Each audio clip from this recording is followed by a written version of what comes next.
புதிய தலைமுறை நேயர்களுக்கு வணக்கம். ஜனநாயக திருவிழா 2026 சிறப்பு நேரலைக்கு உங்களை வரவேற்பது நான் திலகவதி. எப்படி இருக்க போகிறது தேர்தல் முடிவுகள் அப்படின்னு இன்னைக்கு நம்ம விவாதிக்க போறோம். இது மே மாசம், கோடை காலம், நிறைய இடங்கள்ல வெப்ப அலை வருது.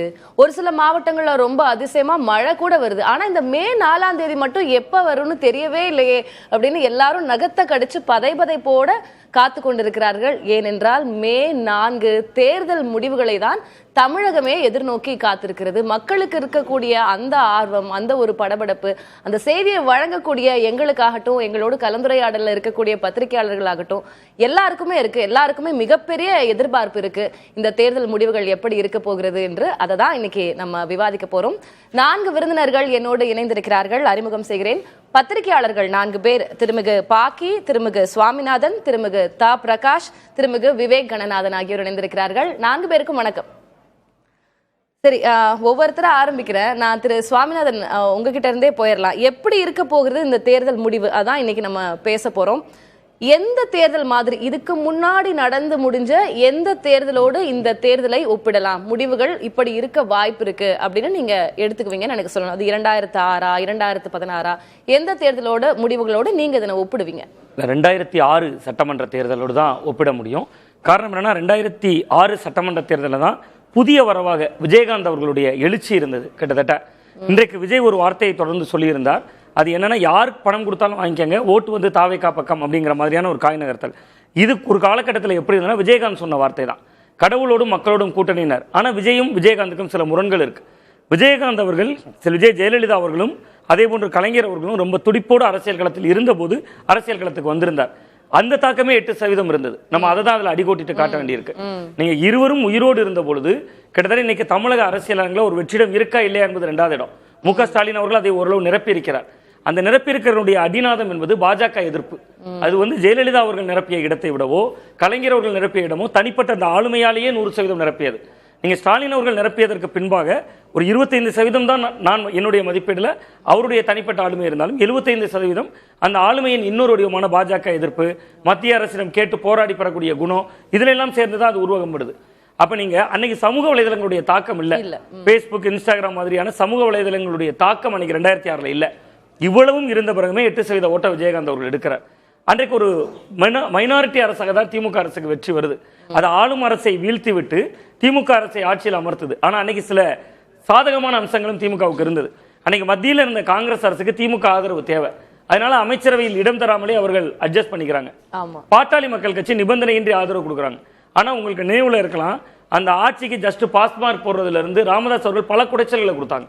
கிட்டத்தட்ட அந்த மாதிரியான ஒரு சூழல் தான் என்னுடைய பார்வையில் மீண்டும் தோன்றுகிறது. 2006 ஒரு ஆட்சி மாற்றத்தோடு கூடிய மைனாரிட்டி அரசாக இருந்தது. ஆனா இந்த முறை ஒரு ஆட்சி மாற்றத்திற்கான மைனாரிட்டி அரசு என்பதாக நான் சொல்ல வரல. ஒரு இழுபறி, திமுக சமபலத்தோட மோத போறாங்க அப்படிங்கறத நான் பாக்குறேன். ஏன் அப்படி சொல்றேன்னா, கிட்டத்தட்ட 1,31,00,000 பெண்கள் இன்னைக்கு மகளிர் உரிமை தொகையில பயனாளிகளா இருக்காங்க. நான் இதுக்கு மட்டும் 1 நிமிடம் மட்டும் எடுத்துக்கிறேன். அது ஏறக்குறைய அதிமுக இழந்த ஓட்டு, திமுக கிட்டே இழந்த ஓட்டு. நீங்க கடந்த காலங்களில் பாத்தீங்கன்னா, அண்ணா திராவிட முன்னேற்ற கழகம் தான் பெண்கள் ஓட்ட அதிகமான அளவுல வாங்கி இருந்தது. அது செல்வி ஜெயலலிதா என்கிற ஒரு பெண் அந்த அமைப்பினுடைய தலைவராக இருந்தாங்க. முதல்ல எம்ஜிஆர் அவர்களிடம் அந்த பெண்களுக்கான அந்த வாக்கு வங்கி இருந்தது. அது அப்படியே ஜெயலலிதா அம்மாவுக்கு வந்திருந்தது. அதுக்கப்புறம் இப்ப 2021 அப்புறம் அது ஸ்டாலினுக்கு அது மூவ் ஆயிருக்கு அப்படின்னு தான் பார்க்கப்படுது. தெரியல 2026 எங்க போயிருக்கு. அதுல ரொம்ப முக்கியமா எம்ஜிஆர் அவர்கள்ட்ட இருந்ததை விட ஜெயலலிதா அவர்கள் ஒருபடி மேலே ஏற்றினதுக்கு காரணம் மிக்சி, கிரைண்டர், மின்விசிறி, தாலிக்கு தங்கம் போன்ற திட்டங்கள். நீங்க கல்லூரியை படிக்கக்கூடிய மாணவி கல்லூரியை முடித்து விட்டு திருமணம் பண்ணாங்கன்னா 50,000 ரூபாய். அதே ஒரு +2 படித்த பெண்ணாக இருந்தால் 25,000 ரூபாய் போன்ற திட்டங்கள். அப்ப மு.க. ஸ்டாலின் அரசு வந்த பின்பு அந்த பெண்கள் ஓட்ட அதிமுக திமுகவிடம் இழந்து விட்டது. நீங்க மாற்றி மாற்றி கட்சிகள் இழக்கிறதுல திமுகவிடமே இழந்துட்டாங்க. இதுல ரொம்ப முக்கியமா 1,31,00,000 பெண்களுக்கு மகளிர் உரிமை தொகை. நான் இந்த இடத்துல என்ன குறிப்பிடுறேன், 2.25 கோடி பெண்கள் ஓட்டு போட்டிருக்காங்க. நீங்க 1,31,00,000 பெண்கள் பயனாளிகள், வெளியில பயன்படாத 75 லட்சம் பெண்கள் ஓட்டு போட்டிருக்காங்களே, அந்த புள்ளி நம்ம ஒன்று பார்க்க வேண்டிய இடம். இன்னொரு இடத்துல அந்த 1,31,00,000 பெண்கள் ஓட்டு என்பது அதிமுகவுக்கு ஷிஃப்ட் ஆகிறதுக்கான வாய்ப்பு கம்மி. ஆனா அது எளிதாக விஜய் பக்கம் ஷிஃப்ட் ஆகுது. ஸோ அப்போ அது எல்லாம் சேர்த்து தான் அதிமுகவை சமபலத்தோடு மோத வைக்குது. இது முழுக்க 2006 சட்டமன்ற தேர்தலில் விஜயகாந்த் ஏற்படுத்திய தாக்கத்தை விட 2.5 முதல் 3 மடங்கு வரை விஜய் தாக்கத்தை ஏற்படுத்துவார். நீங்க அன்னைக்கு சமூக வலைதளங்கள் இல்ல, அன்னைக்கு விஜய் திரைத்துறையில விஜயகாந்த் அவர்கள் திரைத்துறையில் இருந்தபோது ரஜினியும் கமலும் உச்சத்தில் இருந்தாங்க. இன்னைக்கு கமலஹாசன் திமுக எம்பி ஆகி நிற்கிறார். இன்னைக்கு ரஜினிகாந்த் அவர்கள் அரசியல் அரங்குக்கு வராமல் கோவிட் காலகட்டத்தில் வருவதாக சொல்லிவிட்டு பின்வாங்கி விட்டு நிற்கிறார். அப்ப விஜய் இன்னைக்கு அரசியல் துறைக்கு வந்திருக்கிற நடிகர்களையும் தனித்து பெறுகிறார். நீ இன்னொரு விஷயம் பாருங்களேன், இவரோடு சமகாலத்தில் அரசியல் கட்சியில் இருந்த சமத்துவ மக்கள் கட்சி இன்னைக்கு பாஜகவில் கரைந்து விட்டது. நீங்க பல நடிகர்கள் களத்தில் இருந்தால் அந்த நடிகர்களுக்கான ஓட்டு வங்கியாவது கரையுதுங்களா? விஜயகாந்தினுடைய தேமுதிக எந்த கொள்கைக்காக ஆரம்பிக்கப்பட்டதோ அது திமுக ரெண்டு எதிர்ப்பு தான். அது அதிமுகவோடும் கூட்டணி வைத்து விட்டது, இப்ப திமுகவோடும் கூட்டணி வைத்து விட்டது. அப்ப நடிகர்ங்கிற இமேஜ் விஜய்க்கு மட்டும்தான் இன்னைக்கு இருக்குங்கிற. விஜயகாந்தினுடைய தேமுதிக இன்னைக்கு திமுகவோட சங்கமித்து விட்டது. அதே மாதிரி பாத்தீங்கன்னா சமத்துவ மக்கள் கட்சி இன்னைக்கு பிஜேபியோட ஐக்கியமாகி விட்டது. அதே போன்று வந்திருந்த பல நடிகர்கள் கட்சிகள் காணாமலே போயிருச்சு. கமலஹாசன் அவருடைய கட்சி தேர்தலையே சந்திக்கல. ஸோ அப்போ அது எல்லாத்தினுடைய தாக்கமும் விஜய் மீது இருக்க போகிறது. இந்த தேர்தல் 2006 சட்டமன்ற தேர்தலுடைய பிரதிபலிப்பு தான். ஒரு தகவல் மட்டும் சொல்வதாக இருந்தால், நான் வந்து 2005 முதல் 2010 வரை சட்டக்கல்லூரி படித்தேன் மேடம். திருநெல்வேலி அரசு சட்டக்கல்லூரியில் படித்தேன். நான் லா காலேஜ் ஸ்டூடெண்டாக இருக்கிற பொழுது தான், அதுக்கு பின்பு 15 ஆண்டுகள் இதழியல் பணிக்கு வந்து விட்டாலும் அந்த சட்டக்கல்லூரி படித்த காலகட்டத்தில் தான் விஜயகாந்தினுடைய கட்சி ஆரம்பமாக இருந்தது. அன்னைக்கு நான் என்னுடைய மனநிலையை பொறுத்து நான் இன்னைக்கு விஜயனுடைய மனநிலையை பார்த்தா, அன்னைக்கு எங்களை போன்ற அந்த வயதினை சேர்ந்த இளைஞர்களுடைய அரசியல் பேசு பொருளா, அரசியலை பார்க்கக்கூடிய விஷயமாவே விஜயகாந்த் இருந்தார். அது வயதுதான் காரணம். நீங்க அதுக்கு பின்பு நமக்கு ஏற்படக்கூடிய பக்குவம் வேற. ஆனால் அந்த வயதுல நமக்கு தெரிந்த நடிகர் விஜய் அப்படிங்கறத இன்றைய இளைஞர்களுக்கு இந்த டைம் பீரியட் அப்படின்றது விஜய்க்கு ரொம்ப அமைஞ்சு வந்திருக்கு அப்படின்னு சொல்லலாம். அவரோடு இருந்த நடிகர்களுடைய கட்சிகள் எல்லாம் கரைந்து போய்விட்டது. நடிகர் அரசியலுக்கு வர வேண்டும் இருந்த ரஜினி போன்றவர்கள் கோவிட் கால் போன்ற பெருந்தொற்று காலத்தால தன்னைத்தானே முடிவை மாற்றிக்கொண்டார்கள். அந்த சூழல்லாம் விஜய்க்கு கை கொடுக்குது. ஹங் அசம்பிளி, தொங்கு சட்டசபை, அதுதான் நீங்க எதிர்பார்க்கக்கூடியது. அது ஆளும் அரசாங்கம் அப்படி தொடர்ந்து கூட வரலாம், இல்ல எதிர்கட்சி கூட என்டிஏ கூட வரலாம் அப்படின்ற ஒரு எண்ணம். ஆமா, அதுக்கு காரணம் வந்து விஜய் ஆளுங்கட்சிக்கு எதிரான ஓட்டை எடுக்கல. என்னுடைய பார்வை அதுதான். அவர் ஆளுங்கட்சிக்கு எதிரான ஓட்டை எடுத்தா அதிமுக சுத்தமா வாஷ் அவுட் ஆகணும். அவர் ஆளுங்கட்சிக்கு எதிரான ஒரு ஓட்டை உருவாக்கி எடுக்கிறாருங்கிற. அவர் ஆளுங்கட்சிக்கு எதிரான ஓட்டை எடுத்தா அதிமுக வாஷ் அவுட், அதுல சந்தேகமே இல்லை. அதிமுக களத்திலே இருக்காது. அவர் ஆளுங்கட்சிக்கு எதிர்ப்பு இல்லை. நீங்க முந்தைய 2006 to 2011 மின்வெட்டு, கடுமையான மின்வெட்டு. இது ஆக்சுவலா இதுதான் ரொம்ப எல்லாரும் முக்கியமா நுணுக்கமா பார்க்க வேண்டிய இடம் அப்படின்னு நான் நினைக்கிறேன். ஏன்னா ஆளுங்கட்சிக்கு எதிர்த்தரப்புல, அதாவது திமுக ஆட்சி பொறுப்புல இருந்து அகற்ற வேண்டிய ஒரு மனநிலை இருக்கும்னா அப்ப ஆட்டோமேட்டிக்லி என்டிஏக்கு, அதிமுக தலைமையிலான என்டிஏ கூட்டணிக்கு ஓட் பண்ணும். இவர் அப்படி இல்லை, இந்த பக்கத்துக்கான ஓட்டையும் எடுத்திருக்கிறாரு, திமுக ஓட் பேங்கே எடுத்திருக்காரு. அப்படிங்கும் போது அதோட வெயிட்டேஜ் என்ன அப்படின்றதா இப்போ நம்ம முக்கியமா பார்க்க வேண்டியது. நம்ம அடுத்தடுத்த சுற்றுகளையும் பேசலாம். திரு பிரகாஷ், நீங்க எந்த தேர்தலோட இதை ஒப்பிடுவீங்க? இந்த தேர்தல் முடிவு இதுக்கு முன்னாடி நடந்து முடிஞ்ச எந்த தேர்தல் முடிவு மாதிரி இருக்க போகுது? சார் பேசும்போது சொன்னார் விஜய் யூனிக், விஜய் அப்படி வராரு அப்படின்னு. ரஜினி வந்து முடிஞ்சு போன சாப்டரே கிடையாது. ரஜினிக்கு இன்றைக்கும் ஃபேன் பேஸ் இருக்குது. ரஜினியுடைய ரசிகர் மன்றங்களுடைய எண்ணிக்கை வந்து இன்றைக்கும் பல்லாயிரக்கணக்கில் தாண்டி நிற்குது, ரெஜிஸ்டர்டு. ரைட்டுங்களா? காலம் பதில் சொல்லும், காத்திருந்து பதில் சொல்லும். காலம் பேசாது, காத்திருந்து பதில் சொல்லும் அப்படின்றது ரஜினியுடைய கண்டென்ட். என்ன சொன்னாரு அதுல அவரு? அது வந்து ரஜினி வந்து திமுகவை பார்த்து பயந்து போயிட்டாரு, அதனால அவர் அரசியலுக்கு வராமல் போயிட்டாரு அப்படின்னு ஆதவ் அர்ஜுனா பேசினதை அண்ணன் விஜய் வந்து மறுதளிச்சு பேசுறதுன்னே கிடையாது.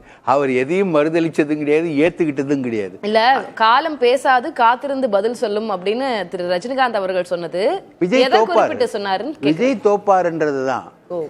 விஜய் தோத்து போவாரு, விஜய் ஒன்றும் இல்லாமல் போவாரு, காணாமல் போவாரு. கமல் இன்னும் ஒளியில, கமல் இன்னும் ஆக்டிவ் அரசியலில் தான் இருக்காரு. அவருக்கு வந்த கிரௌடு மாதிரி பெரிய கிரௌட்லாம் யாரும் பார்த்ததே கிடையாது. அந்த அளவுக்கு விஜய்க்கு வந்த கிரௌட நீங்க கம்பேர் பண்ணீங்கன்னா விஜய் அதுக்கு ஈக்குவலா வந்ததுங்க. பொள்ளாச்சியில நான் பார்த்துருக்கேன் நேரடியா. விஜய்க்கு தூத்துக்குடியில வந்த கிரௌடு மற்ற இடங்களில் வந்த கிரௌடை விட அதிகமான கிரௌடு கமலுக்கு வந்தது. ரைட்டுங்களா?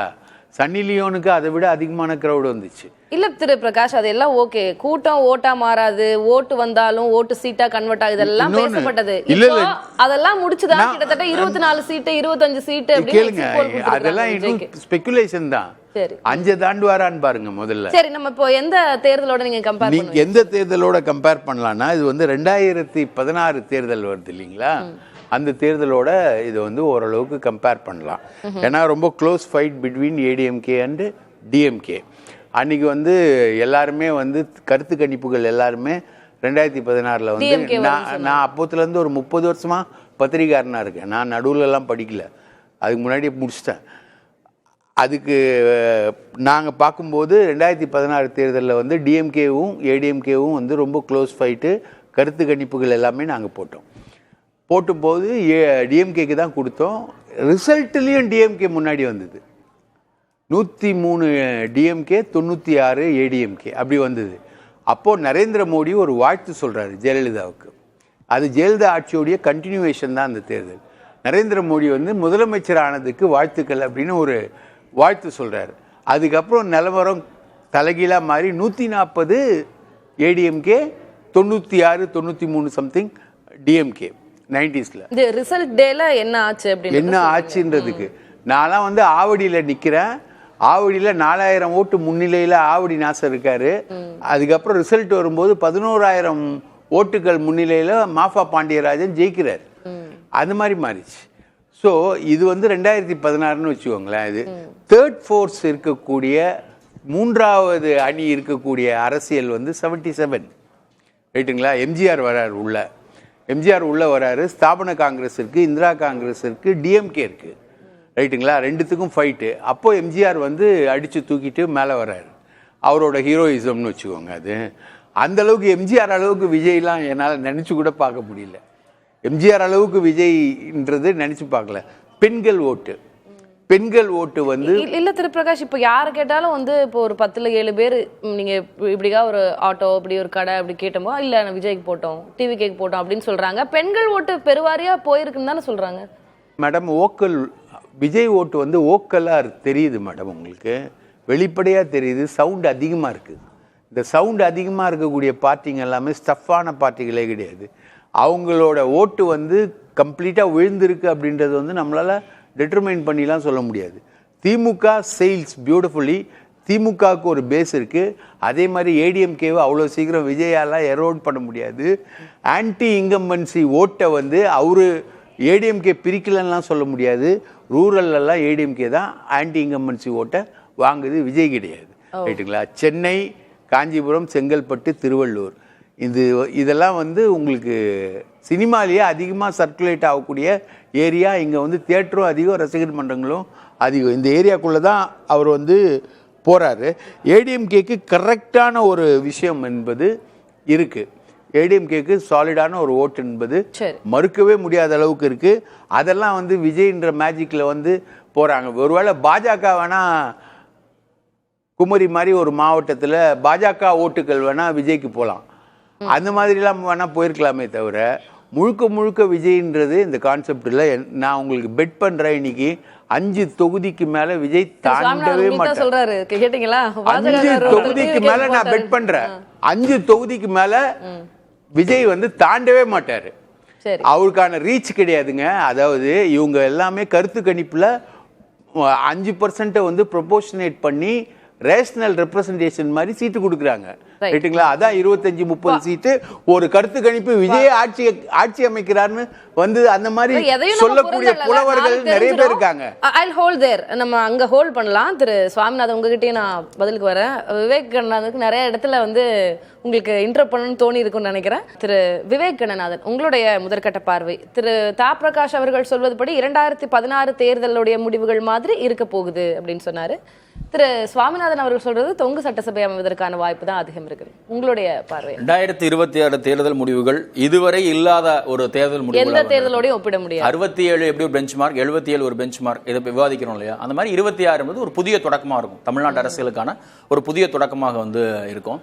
67 என்ன நடந்தது அப்படின்னா, காமராஜர் அப்படிங்கிற ஒரு தனிப்பெரும் தலைமை செல்வாக்கோடு இருக்கிறார். ஆனால் அவர் இப்போ அதிகாரத்தில் இல்லை. அவர் இங்கே முதலமைச்சர் பதவியை ராஜினாமா பண்ணிட்டு டெல்லி அரசியலை கவனிப்பதற்காக காங்கிரஸ் தலைவராக வந்து போயிட்டார். இப்போ காமராஜருக்கு எதிராக கிட்டத்தட்ட தமிழ்நாட்டில் இருக்கக்கூடிய அத்தனை பெரும் தலைவர்களும் ஒன்று திரண்டு அன்னைக்கு இருந்த இளைஞர்களுடைய எமோஷன்ஸை கேரி ஓவர் பண்ணி ஒரு கூட்டணியை, மிக பிரம்மாண்டமான கூட்டணி அமைக்கிறார்கள். இங்கே காமராஜர் ஒரு பக்கம், எதிரில் யாரெல்லாம் நிற்கிறாங்க பார்த்தீங்கன்னா அண்ணா, ராஜாஜி, மாப்போசி, சீபா ஆதித்யநாத். இமேஜினே பண்ண முடியாத அளவுக்கான ஒரு பெரிய ஸ்டால்வார்ட்ஸ் வந்து ஒன்றா திரண்டு நின்று ஒரு முடிவை வந்து வென்றெடுத்த தேர்தல் அது. 77 தேர்தல் என்பது காமராஜர் இல்லாமல் நடந்த தேர்தல், காங்கிரஸ் பலகீனமாக இருந்த ஒரு தேர்தல். இங்க என்னன்னா, இந்த மூன்றாவது சக்தி அப்படின்றது குறித்த விவாதம் வந்து இருக்குல்ல, அது திமுக 2 சக்திகள் அப்படின்றதுனால மூன்றாவது சக்தின்னு பார்க்குறோம். பட் தேர்ட் பிளேயர் அல்லது ஈக்குவல் பிளேயர் 20% மேல் வாக்கு வங்கி பலம் இருக்கக்கூடிய அல்லது வெகுமக்கள் ஈர்க்கக்கூடிய பல்வேறு தரப்பினரையும் உள்வாங்கிய கட்சி அமைப்பு அப்படிங்கிறது அது மிக நீண்ட காலம் தமிழ்நாட்டில் வந்து இருந்திருக்குது. நீங்க 77 பொழுது தேர்தல் முடிவுகளில் வந்து இந்திரா காங்கிரஸும் ஜனதாவும் வாங்கின வாக்கு வங்கியை சேர்த்தா அது 33%. அது வந்து காங்கிரஸோட வாக்கு வங்கி தான். அது வந்துட்டு 80 தேர்தலாக இருக்கட்டும், 84 தேர்தலாக இருக்கட்டும், அந்த காங்கிரஸ் சப்போர்ட்டட் கவர்மெண்ட் அல்லது காங்கிரஸோட கூட்டணியில் இருந்துதான் தேர்தலில் வெற்றி அப்படிங்கிற சூழல் வந்து இருந்திருக்குது. 80 மட்டும் ஒரு விதிவிலக்கு. அதுக்கு வந்து 80 வந்து அந்த கூட்டணி வந்து கொலாப்ஸ் ஆனனால அது வந்து ஒரு விதிவிலக்கு. வந்து 91 இருக்கட்டும், 96 இருக்கட்டும், அது வந்து ஒரு காங்கிரசினுடைய சப்போர்ட் சிஸ்டத்தில் வந்து அந்த ஒரு மூன்றாவது வலிமையான சக்திங்கிறது இருக்கு இல்லையா, அந்த கூட்டணியை சேர்த்து தான் தேர்தல் எப்போதுமே வெல்லப்பட்டு இருக்கிறது. இங்க வந்துட்டு அந்த இடம் கொஞ்சம் கொஞ்சமா டிட்டோரேட் ஆச்சு. இதுல 2006 வந்து 2026 ஒப்பிடவே வந்து முடியாது. ஏன்னா விஜயகாந்த் இஸ் நெவர் விஜய். விஜயகாந்த் வந்து நிச்சயமா விஜய் கிடையாது. ஏன்னா அவர் வரும்பொழுது வந்து நான் முதன்மை சக்தின்னு சொல்லல.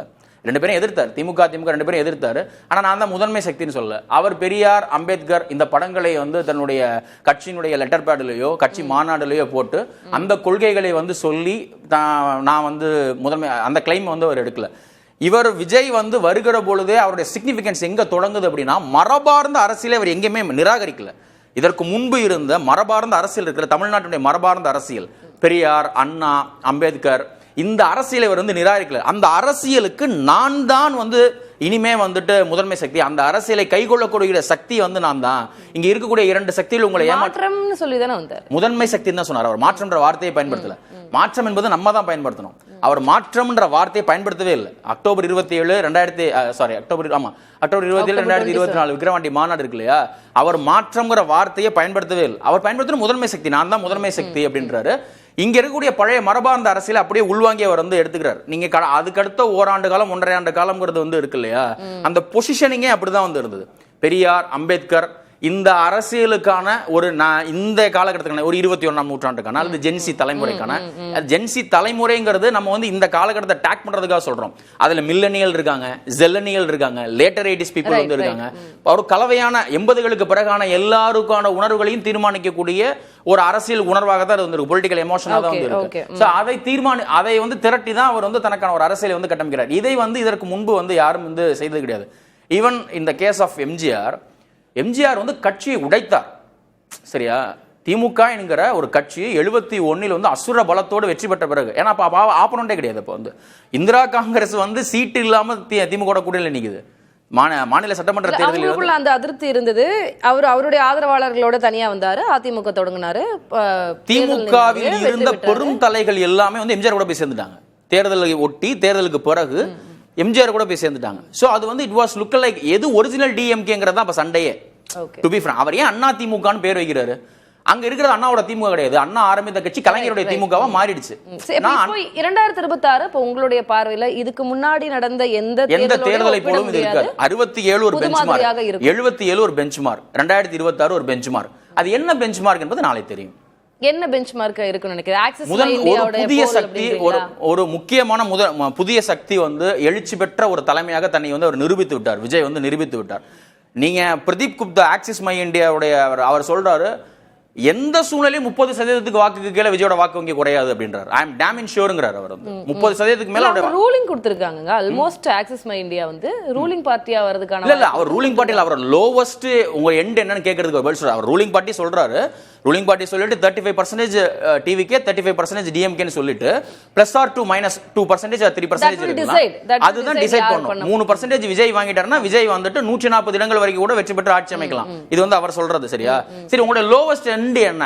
இப்போ நீங்க சொல்றீங்க ஒருவேளை இது நடக்கலன்னா அதோட லோவஸ்ட் எண்ட் என்னன்னு கேட்டா குறைந்தபட்சம் 30% வாக்குகளை அவர் வாங்குவார்னு சொல்லிட்டு பிரதீப் குப்தா சொல்றாரு. Axis my India. Right, I will hold you there. நம்ம தொடர்ந்து பேசலாம். திரு பாக்கி, உங்களுடைய முதற்கட்ட கருத்துக்கு நான் வரேன். திரு பாக்கி, உங்களுக்கு அழகழகா 3 ஆப்ஷன் கொடுத்திருக்காங்க எப்படி இருக்க போகுது அப்படின்னு. 2006 மாதிரி இருக்க போகுது ஆஸ் பர் சுவாமிநாதன், 2016 மாதிரி இருக்க போகுது ஆஸ் பர் தா பிரகாஷ், எது மாதிரியும் இல்ல 2026 புதுசா இருக்க போகுது அப்படின்னு திரு விவேக் சொல்றாரு. உங்களுடைய கிட்டத்தட்ட விவேக் சொல்ற மாதிரி தான் ஒவ்வொரு தேர்தலுமே 1967 2026 வரை நடந்து முடிந்து நாளைக்கு ரிசல்ட் எதிர்பார்க்கப்படுகிற தேர்தல் வரை ஒவ்வொன்றுத்தையுமே தனித்தன்மை தான் உண்டு. நாட் டினைங் ஒவ்வொரு தேர்தலுமே தனித்துவமானது. எதோட நம்ம மேப் பண்ணலாம், இதை ஓரளவுக்கு ரெஃபரன்ஸ் எடுக்கலாம் அப்படின்றத ஓரளவுக்குன்னே மல்டி கார்னாட் போலா இருக்கிறதுனால 1977 ஒன்று சொல்லலாம், 1989 சொல்லலாம், 2006 கூட மல்டி கார்னர்ல திமுக, அதிமுக, விஜயகாந்த் கட்சி அப்படிங்கிற மாதிரி இருக்குன்னா 4 முறை போட்டி. நீங்க சசிகலாவோட கட்சி, அப்புறம் வந்து தமிழக வாழ்வு உரிமை கட்சி, வேல்முருகனோட கட்சி, இதெல்லாம் புதிய தமிழகம் கூட தனியாக இருக்கு. ஆனால் அதெல்லாம் கணக்கில் எடுத்துக்க முடியாது. காரணம் 234 தொகுதிகளும் போட்டியிடாது கட்சிகள். 234 தொகுதிகளிலும் போட்டியிட்ட 2 அணிகள், திமுக அணி, அதிமுக அணி. தனித்து போட்டியிட்ட கட்சி தமிழக வெற்றி கழகம், நாம் தமிழர். சோ 4 முனை. இந்த 4 முனை ஒரு சின்ன ஒரு கிளாரிபிகேஷன். திருமிகு சசிகலா, ராமதாஸ், அதே போல புதிய தமிழகம், அவங்க எல்லாம் வந்து எல்லா இடங்கள்லயும் நிக்கலனாலும் அவங்க நிக்கக்கூடிய இடங்கள்ல குறிப்பிட்ட அளவு அவங்க ரோல் பிளே பண்ணுவாங்கல்ல. கண்டிப்பா அவங்களுக்கும் வாக்குகள் விழாம போகாது. அவங்க யார் வாக்குகளை பிரிப்பாங்கன்னா அது எந்த அளவுக்கு தாக்கத்தை, பெரிய தாக்கத்தை ஏற்படுத்துங்கிறது தான் நீங்க அதை அப்படி பார்க்கணும். அந்த வகையில் பார்த்தீங்கன்னா ஒவ்வொரு தேர்தலுக்கும் ஒவ்வொரு இஷ்யூ இருக்கு. இந்திய எதிர்ப்பு, அரிசி 67 ஆரம்பிச்சிங்களா, அப்போது மெகா கூட்டணி அண்ணா தம்பி விவேக் சொன்ன மாதிரி அதெல்லாம் ஒரு ஃபேக்டர். ஆனால் இந்த தேர்தலில் இது என்ன வகையில் வித்தியாசம் அப்படின்னா, கடந்த பல காலமாக நடந்த தேர்தல்களில் ஏதேனும் ஒரு அரசியல் புரிதலோடு விஜயகாந்த் வந்தார்னா அவருக்கு ஒரு பொலிட்டிக்கல் அஜெண்டாவோட வந்து இறங்கியிருக்கார். அதுக்கு முன்னாடியும் இருந்து 96 கூட நிறைய கட்சிகள் போட்டிட்டாங்க. ஆனால் திமுக, அதிமுக 2 தான். அப்போ அதில் மறுமலர்ச்சி திமுக தனியாக போட்டிடுது, 234 இடங்களில் போட்டிடுது. பாமகவும் கிட்டத்தட்ட 234 போட்டிட்டு தான் நினைவு. ஸோ ஆனால் அதெல்லாம் இல்லை, சிக்னிஃபிகன்ஸ் இல்லைங்கிறத மக்கள் அப்போவே முடிவு பண்ணிட்டாங்க. Fight between DMK and ADMK அதே நிலை தான் இப்போ இருக்கிறதா நான் பார்க்குறேன். திமுக அணி இல்லை அதிமுக அணி, இது 2 தான். அப்போ விஜயோட ரோல் என்னன்னு கேட்டிங்கன்னா, விஜய்க்கு ரோல் இருக்கு ஸ்பாயிலருங்கிறது தவிர. ஓவைசி எப்படி பீகார் போன்ற பல மாநிலங்களில் இருந்தாரோ அதே மாதிரியே ஒரு ஸ்பாயிலர் இருப்பார். அந்த ஸ்பாயிலர் யாருக்கு? இப்போ 30% அண்ட் அபோவ் எல்லாம் விஜய் எடுக்கிறாருன்னா நம்ம ஸ்பாயிலர்னு சொல்லுவோமா, இல்ல அந்த இடத்துல அவர் கிங் மேக்கர் ரோல்? இன்று வரையில் 30% நம்ம எதுல சொல்றோம்? எக்ஸிட் போல வச்சு சொல்றோம். எக்ஸிட் போல வந்துருமே, நமக்கு நாளைக்கு மதியம் இந்த டைம் தெரிஞ்சிருமே. இல்ல ஆக்சிஸ் மை இந்தியா சொல்றதுனாலே அது வேத வாக்கா? இல்ல நான் அதுன்னு சொல்லல. நம்ம அத புறந்தள்ளவும் இல்ல, அது அப்படியே ஆமோதிக்கவும் இல்ல. இதெல்லாமே வந்து சாம்பிள்ல எடுக்கிற விஷயங்கள். சாம்பிள்னால ஏற்படுகிற எல்லா சாம்பிளும் சயின்டிஃபிக்கா இருக்கா, என்ன டிரான்ஸ்பரன்சி இருக்கு, வாட் மெத்தட். நான் அதை பத்திலாம் 4-5 நாள் அது பேசி முடிஞ்சாச்சு. நம்ம என்ன சொல்றேன், அதையே ஸ்டாண்டர்டா எடுத்துக்க முடியாது. எக்ஸாமினேஷன்ல நம்ம வாங்குற மார்க் எப்படியோ அது மாதிரி தான் நாளைக்கு தெரிய போற ரிசல்ட். ஏன்னா 234 தொகுதிகளிலும் வாக்களித்த அத்தனை பேரோட வாக்குகளும் கணக்கில் எடுத்து கொள்ளப்படுவதால் அதுதான் இறுதி. அதை தவிர அதுக்கு முன்னாடி எதையுமே நம்ம யூகங்கள் தான். நான் எக்ஸாம் எழுதி முடிச்சோடனே எனக்கு இந்த கேள்விக்கு நல்லா எழுதியிருக்கேன், இந்த கேள்விகள் நல்லா இருக்கேன், இவ்வளோ மார்க் வாங்குன்னு நான் பேசுகிற மாதிரி.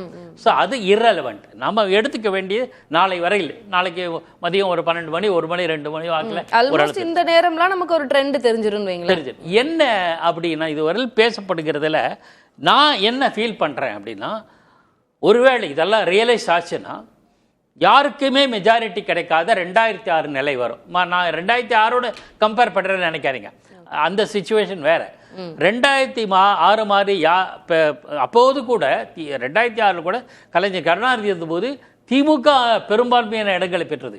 அதுக்கு சட்டபூர்வமாக அரசியல் சாசனத்தின்படி ஆட்சி அமைக்க முடிந்தது. அதுக்கு ஒரு 2 கட்சிகள் இருந்தாங்க. இப்போ மத்தியில் பாஜக பெரும்பான்மை இருக்கா? நிதிஷ்குமாரோட கட்சியும் தெலுங்கு தேசம் போன்ற கட்சிகளும் ஆதரவு கொடுத்திருக்காங்க, போயிட்டு இருக்கு. ஸோ அந்த மாதிரியான ஒரு சூழல் அது இருந்தது. இன்று அதை விட கொஞ்சம் ஒரு குழப்பமான நிலை வரக்கூடும் அப்படின்னு நினைக்கிறேன். ஒன்று, நான் என்னோட யூகம் தான் இதில் கள நிலவரங்கள், தேர்தல் பணிகள், அவங்க முன்வைத்த பிரச்சனைகள், இஷ்யூ எல்லாத்தையும் அடிப்படையாக பார்த்தா, ஒன்று, அதிகமான இடங்களில் திமுக அல்லது அதிமுக பெற்று மற்ற கட்சிகள் யாருக்கு ஆதரவு தரங்கும்.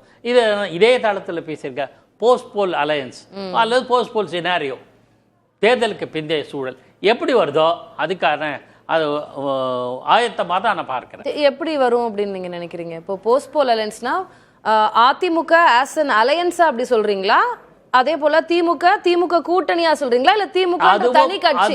அப்ப நீங்க கம்யூனிஸ்ட் தனியா நம்ம பார்க்கணும், விசிகவை தனியா பார்க்கணும், காங்கிரஸ் தனியா பார்க்கணும். நான் அதுதான் பாக்குறேன். 2006 கூட திமுக அறுதி பெரும்பான்மை பெறாட்டா கூட அந்த கூட்டணியில் இடம்பெற்ற கட்சிகள் தான் திமுக ஆதரிச்சு, காங்கிரஸ் பாமக. ஸோ அவங்க ஆதரவில் இருக்கு. இப்போ கூட மக்களவை தேர்தலில் பாஜக அதிக பெரும்பான்மை பெறாவிட்டாலும் அதனோட கூட்டணியில் இடம்பெற்றிருக்கிற ஜேடியு மற்றும் தெலுங்கு தேசம் போன்ற கட்சிகளோட ஆதரவு தான் அவங்க கூட்டணியில் இருக்குது. இந்த நிலைக்கும் மாறுபட்ட ஒரு சூழல் இந்த முறை உருவாகலாம் அப்படின்னு நான் யூகிக்கிறேன்.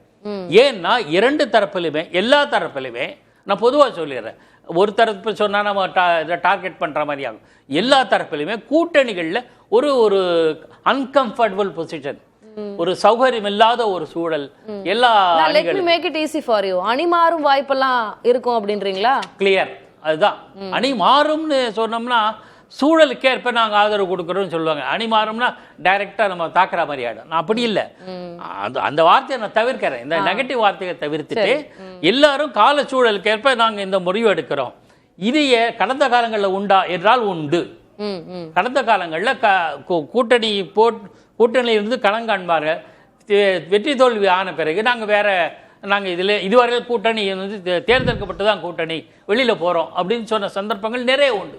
இப்படி கேட்கவா நான், இப்போ இந்த மாதிரி கூட்டணியிலிருந்து வெளியில் போகிறது, இந்த போஸ்ட்போல் அலையன்ஸ் அப்படின்ற விஷயத்தில் விஜய் ஒரு ரோல் பிளே பண்ணுவாரு, அவரை வச்சு இது அமையும் அப்படின்னு பார்க்கலாம். அவருக்கு சீட்டு கிடைக்கிற பாட்டு அதான் கேட்குறேன். ரெண்டு விஷயம். விஜய் பொறுத்தவரை அவருக்கு ஒரு கணிசமாக ஒரு 4 சீட்டோ இல்லை 10 சீட்டோ கிடைச்சா அவர் அதை ஒட்டி முடிவு எடுக்காமலும் போகலாம்.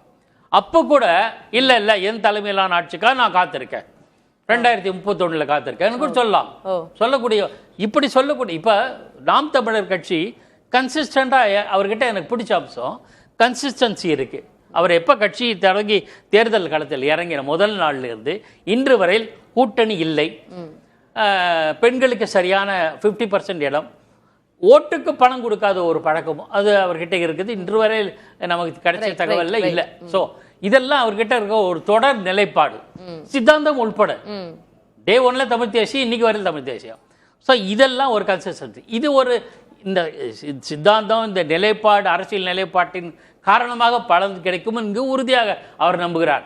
விஜய் என்ன செய்கிறார்? ஒருவேளை அவரும் என் தலைமையில தான் கூட்டணி அப்படின்னு சொல்லிட்டு இருந்தாரு, வரல, போதிய இடங்கள் வரல, கணிசமான வந்து அவர் யாருக்காவது ஆதரவு கொடுக்கணுமா, நான் ஏன் இன்னொருத்தர் சிஎம்க்கு ஆதரவு கொடுக்கணும் என்று அவர் சொல்லக்கூடும். ஏற்கனவே சொல்லியிருக்காரு, சொன்னதாக நம்ம படிச்சிருக்கோம். அவரே சொன்னாரான்னு தெரியாது, ஆனா ஊடகங்கள் பல செய்திகள் பார்க்கும்போது அவர் இன்னொருவர் சிஎம், அதனால தான் அதிமுக தாவேகா கூட்டணி அமையவில்லை என்ற எல்லாமே ஸ்பெகுலேஷன். ரிசல்ட் வந்துருச்சு, அதுக்கப்புறம் காட்சிகள் மாறலாம். நம்ம பேசலாம், தொடர்ந்து பேசலாம். இதுல இருந்து நான் இனி அடுத்த ஸ்டெப்புக்கு போகலாம் அப்படின்னு நினைக்கிறேன். போஸ்ட்போல் அலையன்ஸ் தான் நம்ம ஆக்சுவலா முக்கியமா பார்க்கணும் அப்படின்ற ஒரு கருத்தை முன் வச்சிருக்கீங்க. நம்ம அதுல இருந்தே டிபேட் நகர்த்து. திரு பிரகாஷ், திரு சுவாமிநாதன் அவர்கள் சொல்றது என்பது போஸ்ட்போல் தான் நம்ம முக்கியமா பார்க்கணும், மாற்றங்கள் நடப்பதற்கான வாய்ப்பு இருக்கு அப்படின்னு சொல்லியிருந்தார். எனக்கு என்னன்னா, இப்போ திமுக கூட்டணியில இருக்கக்கூடிய கட்சிகள் அவங்களுடைய நிலைப்பாடு, யாரோட நிலைப்பாடுலையாவது மாற்றம் வருமா? லீவவே காங்கிரஸ், அதை நம்ம தனியாக டீல் பண்ணுவோம். அதை நான் திரு விவேக் அவர்கள்கிட்ட நான் அதை கேட்கிறேன். மற்ற கட்சிகளோட நிலைப்பாடு மாற்றம் ஏதாவது வருமா? Stalin is going to become an all India leader. அதுக்கான சிம்டம்ஸ் வந்து இந்த எலெக்ஷன்லேயே வந்துச்சு. Bihar chief minister, Delhi chief minister, முன்னாள் chief minister Arvind Kejriwal, Bihar chief minister Akhilesh Yadav, இவங்க எல்லாம் வந்து ஸ்டாலினோட இருந்தாங்க. பட் ராகுல் காந்தி வாஸ் நாட் தேர். இதுக்கு மேலே வந்து நீங்கள் லீவ் அலோன் காங்கிரஸ்ன்னு சொன்னீங்க. காங்கிரஸை விட்டுட்டு என்னால் போக முடியல. காங்கிரஸும் திமுகவும் உறவு முறிந்தது. இதுக்கு மேலே திமுகவும் காங்கிரஸும் ஒன்றா இருக்கவே இருக்காது. That is the end of இந்த எலெக்ஷனோட முடிஞ்சு போச்சு. அது எதனால? விஜய் வருகைனால முடிஞ்சு போச்சா, இல்லைனாலும் முடிஞ்சிருக்குமா? அவர் தான் சொல்றாரு, விஜய் நிஜ காங்கிரஸ் என்னுடன் தான் இருக்கிறது. விஜய் சொன்னார் இல்லையா, நிஜ காங்கிரஸ் என்னுடன் தான் இருக்கிறது. அப்போ இங்கே இருக்கிறது என்ன, போலி காங்கிரஸ் தானே. ஒரு சீஃப் மினிஸ்டரோட ஒரு விஷயத்தை ஷேர் பண்ண முடியல, பாண்டிச்சேரியில் அலையன்ஸை ஃப்ரூட்ஃபுல்லாக பண்ண முடியல, பாதி இடங்களில் காங்கிரஸும் திமுகவும் போட்டி போட்டுது. ஃப்ரெண்ட்லி ஃபைட்னு சொல்கிறாங்க. ஃப்ரெண்ட்லி, அது என்ன ஃப்ரெண்ட்லி ஃபைட்டு?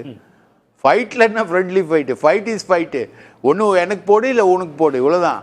இல்லைன்னா friendly fight. So Congress DMK உறவு வந்து முன்னெப்போது இருக்கிற மாதிரி இல்லை. ராகுல் காந்தி இந்தியா முழுக்க இந்த வேலையை பண்ணார். பீகாரில் பண்ணார், மகாராஷ்டிராவில் பண்ணார், தமிழ்நாட்டில் பண்ணியிருக்காரு, கேரளாலையும் பண்ணிட்டாரு.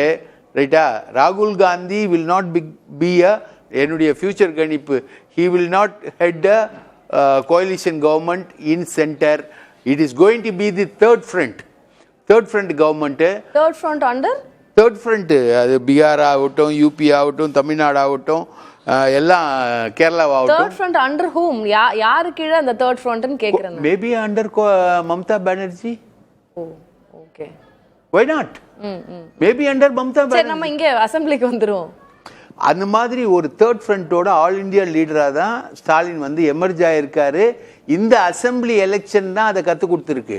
அவர் அவ்வளோ நெகோஷியேட் பண்ணி, அவ்வளோ இறங்கி போய், சிதறிப்போன நெல்லிக்காய் மூட்டையெல்லாம் ஒட்டி வச்சு, அவ்வளோ கஷ்டப்பட்டு இயேசு மாதிரி பாரத்தை சுமந்தாலும், இன்னைக்கு கிரீஷ் ஜோடங்கர் என்ன சொல்கிறாரு, நாங்கள் வந்து அப்படிலாம் இருக்க மாட்டோம், இப்படி தான் இருப்போம், நாங்கள் வந்து ஆதரவு சக்தியாக நடுநிலை சக்தியாலாம் இருக்க மாட்டோம், இப்படி இருப்போம் அப்படின்றதுலாம். செல்வ பெருந்தகையே பேசும்போது ஆஃப்டர் த எலெக்ஷன்ஸ் திமுக தனி பெரும்பான்மையோட வந்தா நாங்க போய் எதிர்க்கட்சியில் உட்காருவோம் அப்படின்னு தானே சொல்றாரு. ரைட். இதுக்கு மேல என்ன எவிடென்ட்டா சொல்லணும்? கிடையாது. அப்போ Congress ruled out. CPM CBI வந்து அவங்களுடைய பாலிசியை ரிவைஸ் பண்றாங்க. ரிவைஸ் பண்றதுல எந்த விஷயத்துல அவங்க ரிவைஸ் பண்றாங்கன்னா, தொழிலாளர் நல கொள்கைகள்ல பல விஷயங்கள்ல சாம்சங் இஷ்யூ மாதிரி பல இஷ்யூஸ்ல வந்து அவங்க கொஞ்சம் ரிலாக்ஸா போனாங்க. அவங்களோட ஓன் பேஸை வந்து மாணவர்கள் நான் இப்படி கேட்கிறேன் திரு பிரகாஷ், இப்போ ஒருவேளை திமுகவுக்கு கூட்டணி கட்சிகளோட ஆதரவோட தான் ஆட்சி அமைக்க வேண்டிய ஒரு சூழல் வருகிறது அப்படின்னு வச்சுக்கோ, அந்த வகையில அவங்களுடைய இடங்களுக்கு ஏற்றார் போல அவங்க ஆட்சி அதிகாரத்தில் பங்கு கேட்பார்களா? அதற்கான சமிக்கைகள் தானா இது? இருக்கு, கண்டிப்பா அவங்கவுங்க இதுக்கேற்ற மாதிரி பண்ணுவாங்க. சிபிஎம்மும் இப்போ லெஃப்ட் டெமோக்ராட்டிக் ஃப்ரண்ட்ன்ற மாதிரி அவங்களும் வந்து அதுக்குள்ளே டேக் பார்ட் பண்ணுறாங்களோ இல்லை வெளியிலேருந்து ஆதரவு தெரிவிக்கிறாங்களோ அதுக்கேற்ற மாதிரி நிலை எடுப்பாங்க அவங்க. தேமுதிக அதுக்கேற்ற மாதிரி கண்டிப்பாக அவங்க கண்டிஷன்ஸ் அப்ளை தான் அவங்க. ரைட்டாக எம்ஆர்பி ரேட் எப்படியோ அதுக்கேற்ற மாதிரி தான் அவங்க பண்ணுவாங்க. பட் திமுக கூட்டணியாக இருக்கா. அதே நேரத்தில் காங்கிரஸ் வந்து ரொம்ப வில்ஃபுல்லாக நினைக்கிறது வந்து தாவேக்காவோட போய் சேர்ந்துடலான்னு தான். பட் தாவேக்கா வந்து ஹைஜாக் பண்ணி கொண்டு போக போகிறது BJP. Okay. For 2029 elections hijack பண்ணி கொண்டு போக போகிறது பிஜேபி. அவங்க வந்து ஹைஜாக் பண்ணி கொண்டு போகிறாங்கன்னா அந்த மாதிரி ஒரு பாசிபிலிட்டி உருவாகுதுன்னா அது வந்து 2031 அதில் வந்து அதுக்கான விளைவுகள் வந்து உருவாகும். Congress BJP TVK is a product of BJP. அவங்களால தான் உருவாக்கப்பட்டது அந்த கட்சி. அந்த கட்சி வந்து உருவாக்கப்பட்ட அந்த கட்சியுடைய பலன்களை வந்து அவங்க வந்து அறுவடை பண்ணிட்டு கொண்டு போறது மிக தெளிவா. இப்படி கேக்குறேன், இப்ப ரெண்டு கூட்டணிகளுக்குமே இது கிடைக்கல, மெஜாரிட்டி கிடைக்கல அப்படின்னு வச்சுக்கோங்க. திமுக கூட்டணிக்கும் கிடைக்கல, அதிமுக கூட்டணிக்கும் கிடைக்கல அப்படிங்கும்போது தாவக கிட்ட ஒரு சில இடங்கள் இருக்கிறது, மெஜாரிட்டிக்கு தேவையான இடங்கள் இருக்கிறது. அப்படிங்கும்போது அதிமுக பாஜக கூட்டணிக்கு தாவைக்க போறதுக்கான வாய்ப்பு இருக்கா? அவங்க எப்பவுமே ப்ரிஃபர் பண்றது வந்து மற்றும் பலர்னு அவங்க சொல்லிட்டு இருக்காங்க. மற்றும் பலர் தான் அவங்களுக்கு வந்து ரொம்ப ப்ரிஃபர். பெரியாரின் தொண்டர் வந்து திருச்செந்தூர் கோவிலில் போய் உட்காந்துக்கிட்டு எல்லா வேலையும் பண்ணிட்டு இருக்காரு, ரைட்டுங்களா? அந்த மாதிரி he prefers for Hindutva, soft Hindutva. Soft ஹிந்துத்வான்றது அவரோட விஷயம். அவர் பெரியார் கொள்கைகளிலே கடவுள் மறுப்பை ஏற்றுக்கல அவர், ரைட்டா? அந்த மாதிரி தான் போவார். அவரோட ப்ரிஃபரன்ஸ் வந்து பிஜேபி தான். பிஜேபி எதிரின்னு சொல்லிட்டு போவாரா? எதுங்க கொள்கை எதிரின்னு சொல்லிட்டு போவார். நாட்டில் வந்து ஜனநாயகத்தை பாதுகாக்கணும், திமுக கையில இருந்து தமிழ்நாட்டை பாதுகாக்கணும், அதுக்காக காம்ப்ரமைஸ் பண்றதுக்கான எல்லா வேலையும் இப்பவுமே நடந்துகிட்டு இருக்கு. எல்லா வேலையும் இப்பவுமே நடந்துகிட்டு இருக்கு. அது ரிசல்ட் எப்படி வருது? நீங்க சொல்ற மாதிரி ட்ரைக்கான ரிசல்ட் எல்லாம் கிடையாதுங்க. 140க்கு மேலதான் திமுக. அதுல வந்து மாற்று கருத்தே இல்லைங்க. 140க்கு மேலதான் கொள்கை எதிரின்லாம் சொல்லலாம். ஆனா கண்டிப்பா காம்ப்ரமைஸ் பண்ணி இஃபட்டால் அந்த மாதிரி ஒரு சிச்சுவேஷன் வருது அப்படின்னா காம்ப்ரமைஸ் பண்ணி போயிடுவாரு. ஒரு அனலைசிஸ் சொன்னா நம்ம அதுக்கு சொல்லலாம். இல்ல அது அவங்களுடைய கருத்து சொல்றாங்க, நீங்க அதை எப்படி கவுண்டர் பண்ணணுமோ பண்ணலாம். இல்ல அதான் திக் நிமிடங்கள்ன்ற மாதிரி பல்வேறு விதமான கேசிய கதைகள் சார் வந்து சொல்றாரு. இது என்னன்னா இப்போ போஸ்ட்போல் கேசிய கதைகள் இல்லைங்க. ஒரு பாஜகவோட பி டீம்ன்றது நீங்க சொல்றதுக்கு முன்னாடி பல நாட்களுக்கு முன்னாடி விவாதிக்கப்பட்ட ஒரு விஷயம் ஒண்ணு. ரெண்டாவது, அவர் பாஜகவுடைய கொள்கைகளை இதுவரைக்கும் எதிர்க்கல, பாஜகன்ற பேரையே 1-2 தடவை தான் எதிர்த்திருக்காரு அப்படின்றதும் ஒண்ணு. மூணாவது, அதுக்கு போவார்ன்றது அது எப்படி ஏசியம்? பேசட்டும். இல்ல இது என்னன்னா முதல்ல இந்த போஸ்ட்போல் அலையன்ஸ் ஒரு விவாதத்தை நம்ம வந்து பேசும் பொழுது தேர்தல் முடிவுகள் இன்னும் வரல. ஆனா போஸ்ட்போல் அலையன்ஸ் ஒன்றை நம்ம இப்பவே பேசுறோம் அப்படின்னா அங்க சிக்னிஃபிகன்ஸ் ஆஃப் டிவிகேவை நம்ம எல்லாருமே மறைமுகமா அக்செப்ட் பண்ண தொடங்கிட்டோம். மறைமுகமாவும் நேரடியாகவும் அக்செப்ட் பண்ண தொடங்கிட்டு தான் ஒண்ணு. அப்ப பாயிண்ட் 1 அது இல்ல நம்ம எதையுமே புறந்தள்ளல திரு விவேக். இப்போ ஆக்சஸ் மைண்டியா புறந்தள்ளல பிமார்க் மேட்ரிக்ஸ் அக்செப்ட் பண்ணல. போஸ்ட்போல் ரிசல்ட்டுக்கு அப்புறம் என்ன மாறும்? காங்கிரஸ் மாறுறதுன்றது சிக்னிஃபிகன்ட். சார் சொல்றதுல இருந்து என்னன்னா அந்த கூட்டணியில இருக்கக்கூடிய எந்த ஒரு சக்திகள் மீதும் அவருக்கு நம்பிக்கை கிடையாது. இப்ப அந்த கூட்டணியில இருக்கக்கூடிய எந்த சக்தியை பத்தியும் சுவாமிநாதனோ சாரோ நானும் தப்பா பேசல இல்லையா. அவர்கள் மாறிடுவாங்க, மாறி வந்துருவாங்க. ஒரு பொலிட்டிக்கல் மொராலிட்டின்னு ஒவ்வொரு கட்சிக்கு ஒன்று இருக்கு. ஒரு கூட்டணி கட்சியில் வந்து இருந்திருக்கிறாங்க, நீண்ட காலமா பயணித்திருக்கிறார்கள். எல்லாருமே முற்போக்கு அரசியல் சக்திகள். நீண்ட காலமாக ஒரு மதச்சார்பற்ற அரசியலுக்கு, மத எதிர்ப்பு அரசியல், ஜாதி எதிர்ப்பு அரசியல், ஒரு லிபரல் பாலிடிக்ஸ் ஃப்ரண்ட்ல தன்னை நிரூபித்த சக்திகள். இப்ப காங்கிரஸ் ஒரு தேசிய அரசியல் சக்தி, சிபிஎம் சிபிஐ ஒரு தேசிய அரசியல் சக்தி, சரியா. Visika what ever said and ton அவர்கள் வந்து அந்த கொள்கை அரசியல் பயணத்தில் வந்து தங்களை நிரூபித்தவர்கள். இப்ப அந்த கட்சிகளை பற்றி யாருமே தப்பா பேசல. தப்பா யார் பேசுறாங்கன்னா திமுக இருக்கிறவர்கள் பேசுறாங்க.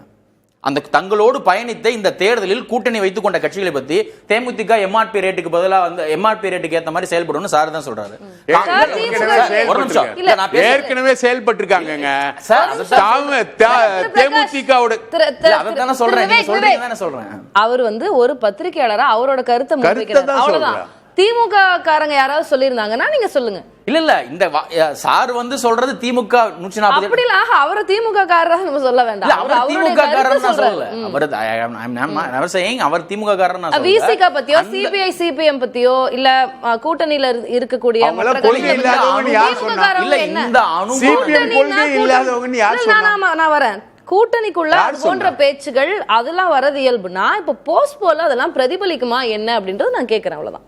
இல்ல போஸ்ட் போல் ஒரு அலையன்ஸ் அப்படின்னு பேசுற இடம் அப்படின்றதே வந்து தாவேக்காவுடைய வெற்றி நாம் கணிக்க தவறிய இடத்திலிருந்து இருக்கும், அவர் அதிகமான இடத்திலிருந்து இருக்கும் அப்படின்றத அந்த விவாதத்தை நடத்த முடியும் இல்லையா.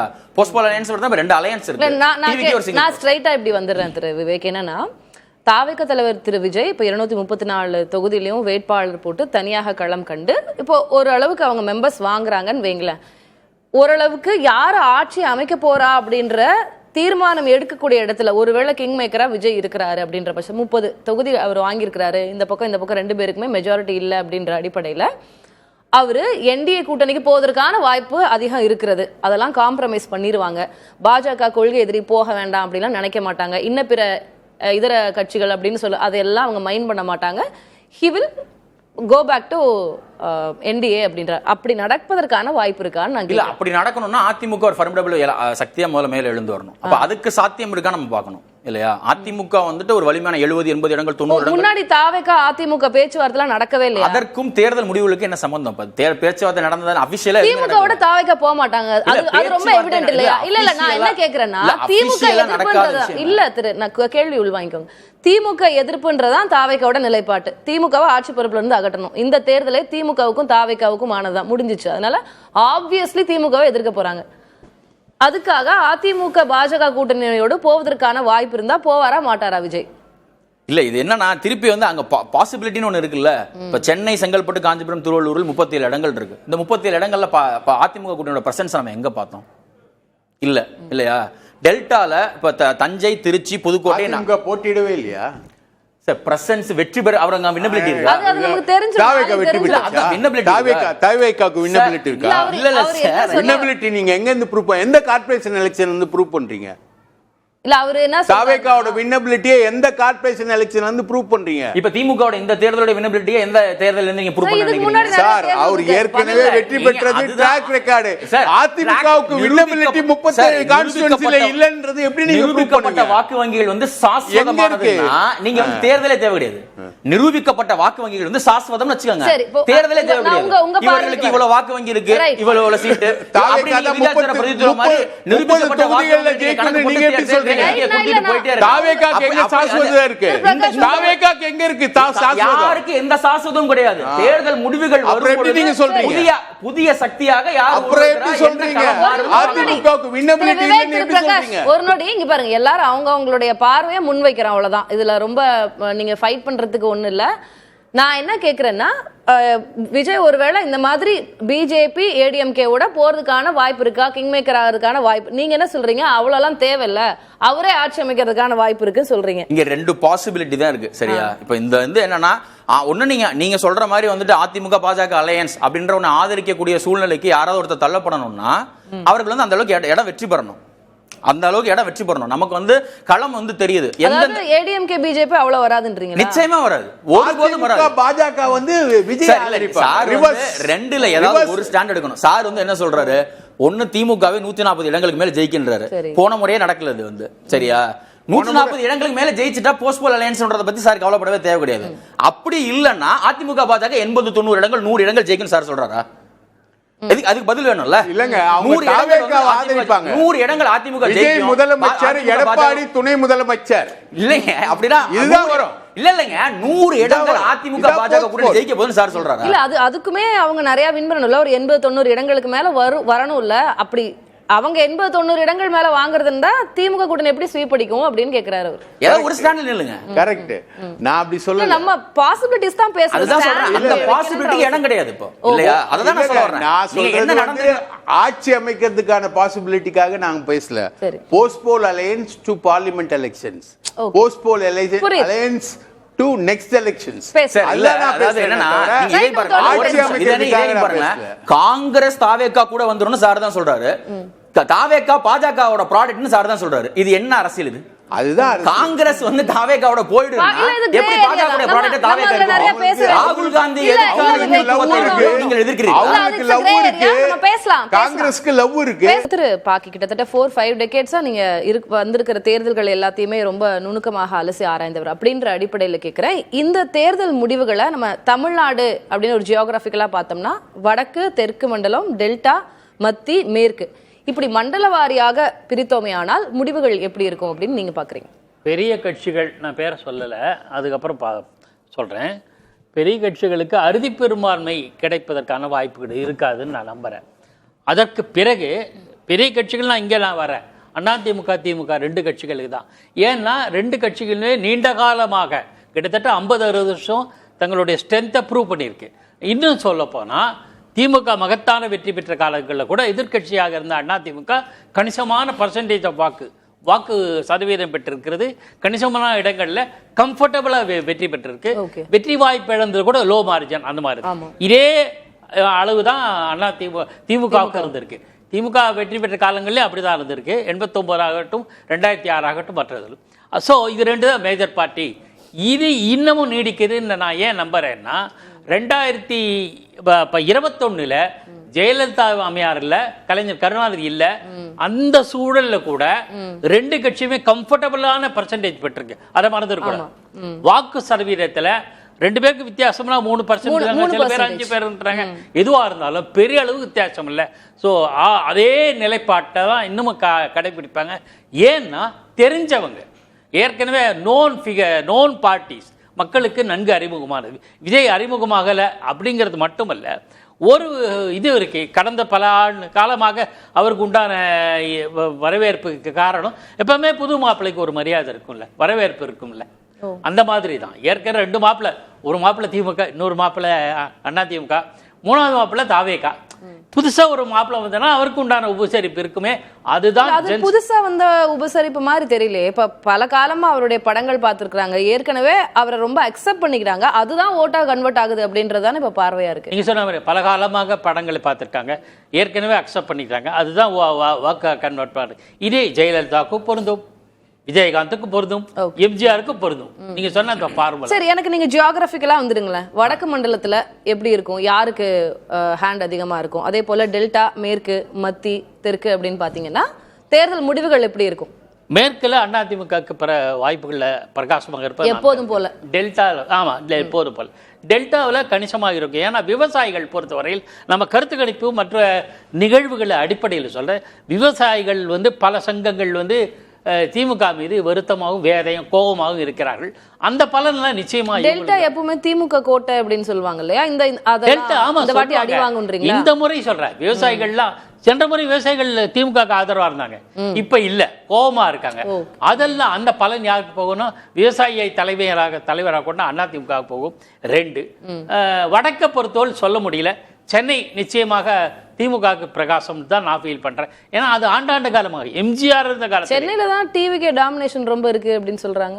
அர்பன் அதுதான் நம்ம வெயிட் பண்ணி பார்க்கணும். இதுவரையில் கடந்த பல ஆண்டுகளாக எம்ஜிஆர் இருந்த 1977 எம்ஜிஆர் மகத்தான வெற்றி பெற்ற காலத்தில் கூட சென்னையில ஒரே ஒரு தொகுதி. ஆக அது நீடிக்கும். ஜெயலலிதா காலத்திலையும் கணிசமான இடங்கள் வெற்றி வாய்ப்பு இழந்தது கூட குறைவான மார்ஜின் தான், அந்த மாதிரி இருந்தது. ஸோ இது சென்னை பொறுத்தவரையில். வடக்கில் வந்து பாமக இவங்க பக்கம் இருக்காங்க, அது எந்த அளவுக்கு தாக்கத்தை ஏற்படுது? ஏன்னா சில பகுதிகளில், மத்திய பகுதிகளில் எந்த சமுதாயத்தினுடைய ஆதிக்கம் இருக்குன்னு எல்லாருக்கும் தெரியும், அது ஒரு பக்கம். தென் மாநிலத்தை கன்னியாகுமரி போன்ற மாவட்டங்களில் எனக்கு கிடைச்ச தகவல் இது உறுதி செய்ய தாவேகாக்கு ஒரு கணிசமாக இருக்கும் அப்படின்னு சொல்கிறாங்க. அதே சொன்னவங்க சொன்ன நண்பர்கள் சொன்னது வச்சுதான் இதெல்லாமே நான் இந்த கருத்து கணிப்பு எக்ஸிட் போல் மாதிரி தான். இதை வந்து உடனே நான் தேர்தல் ரிசல்ட்டா நான் சர்டிபிகேட் கொடுக்கல, உங்க பார்வை அவ்வளவுதான், அந்த பார்வை. ஆனா நல்லா கவனிக்கணும், பாஜகவுக்கு ஒரு சாதகமான சூழல் இருக்கு. கடந்த பல காலம் எம்ஜிஆர் இருந்த போது இந்து முன்னணி சார்பில் நினைக்கிறேன் பாலச்சந்திரன் என்பவர் எம்ஜிஆர் இருந்த காலத்தில் வெற்றி பெற்றிருக்கார். இப்ப நீங்க சொல்றதுபடி பார்த்தா மேற்குல அதிமுக, டெல்டா பக்கம் அதிமுக, மேல ஓகே வடக்கு ஓரளவுக்கு திமுகன்றீங்க, அப்புறம் கீழே தாவேகா, மத்தியில அதிமுகனா ஓவராலா என்டிஏ கூட்டணிக்கு தான் வாய்ப்பு. இல்ல என்டிஏ கூட்டணி நான் சொல்ல வரல, ஆனா அதை சொல்றதுல கேர்ஃபுல்லா தவிர்க்கிறேன்.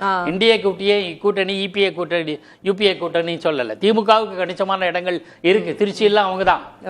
அதெல்லாம் நான் வந்து இப்போ மேற்கு மண்டலத்துல எப்பவுமே அதிமுகவுக்கு கொஞ்சம் அட்வான்டேஜான இடமா இருக்கும்.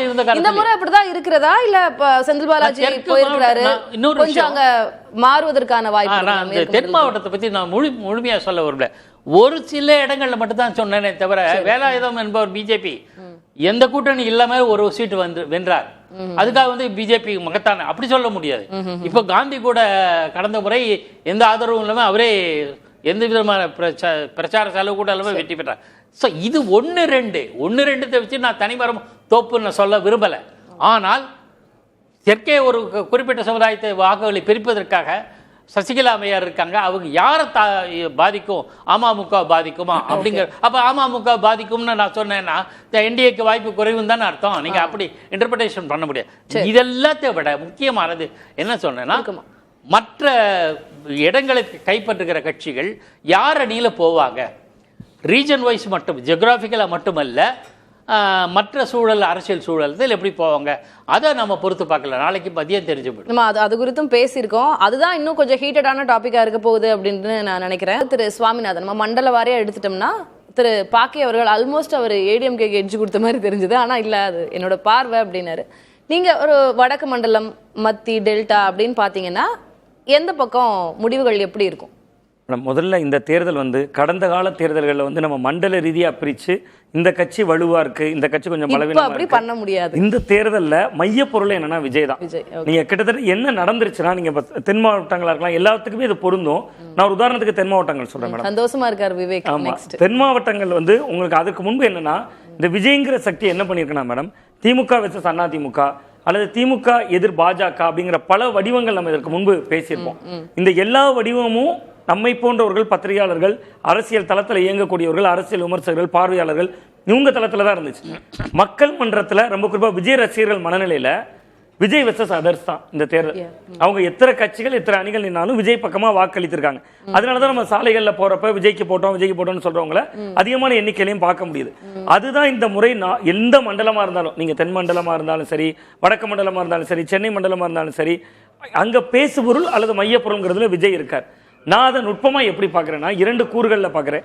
இங்கே ஒரு உதாரணத்துக்கு தென் மண்டலம்னு எடுத்துக்கிட்டீங்கன்னா, கடந்த முறை அதிமுகவுக்கு சவாலாக இருந்த 3 விஷயங்கள் இருந்தது மேடம். தென் மாவட்டங்களில் ரொம்ப குறிப்பாக அதிமுகவுக்கு கடந்த முறை 10.5% இடஒதுக்கீடு, அது வன்னியர் சமுதாயத்துக்கு கொடுத்தது. கிட்டத்தட்ட தென் மாவட்டங்களுக்கு முக்குளத்தூர் சமூக மக்கள் கிட்ட கடுமையான அதிருப்தி இருந்தது. 2வது பார்த்தீங்கன்னா, கிட்டத்தட்ட டிடிவி தினகரன் அவர்களுடைய அம்மா மக்கள் முன்னேற்ற கழகம் தனியா நின்னாங்க. 21 தொகுதிகளில் வெற்றி வாய்ப்பை பறிச்சாங்க. ஆமா. அதிமுகவோட வெற்றி வாய்ப்பா டெல்டாவும் அதிகம். டெல்டால வெறும் 4 சீட்டு தான் ஜெயிச்சாங்க. நீங்க கூட பேசும்போது குறிப்பிட்டீங்க. அவங்க ஸ்பாயிலரா செயல்பட்டாங்க. பெரிய ஸ்பாயிலரா இருந்தாங்க.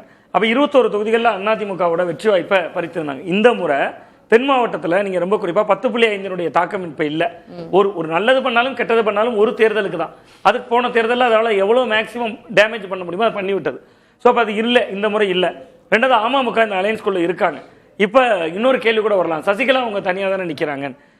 அந்த இடத்துல தான் விஜயோட லாஜிக் ஒர்க் அவுட் ஆகுது மேடம். கடந்த காலங்களில் எப்படின்னா எடப்பாடி பழனிசாமி அவர்களை பிடிக்கல, சசிகலா அவர்களுக்கு போடுவோம் அப்படிங்கக்கூடிய ஒரு பார்வை. முக்கியமான அம்சம் இப்போ ஓபிஎஸ் திமுக பக்கம் போயிட்டார்.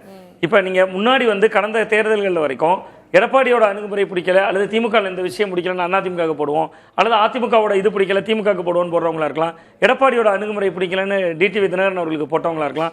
இவங்களுக்குலாம் இந்த முறை சாய்ஸா சசிகலா அவர்களுடைய கட்சியும் இருக்கு.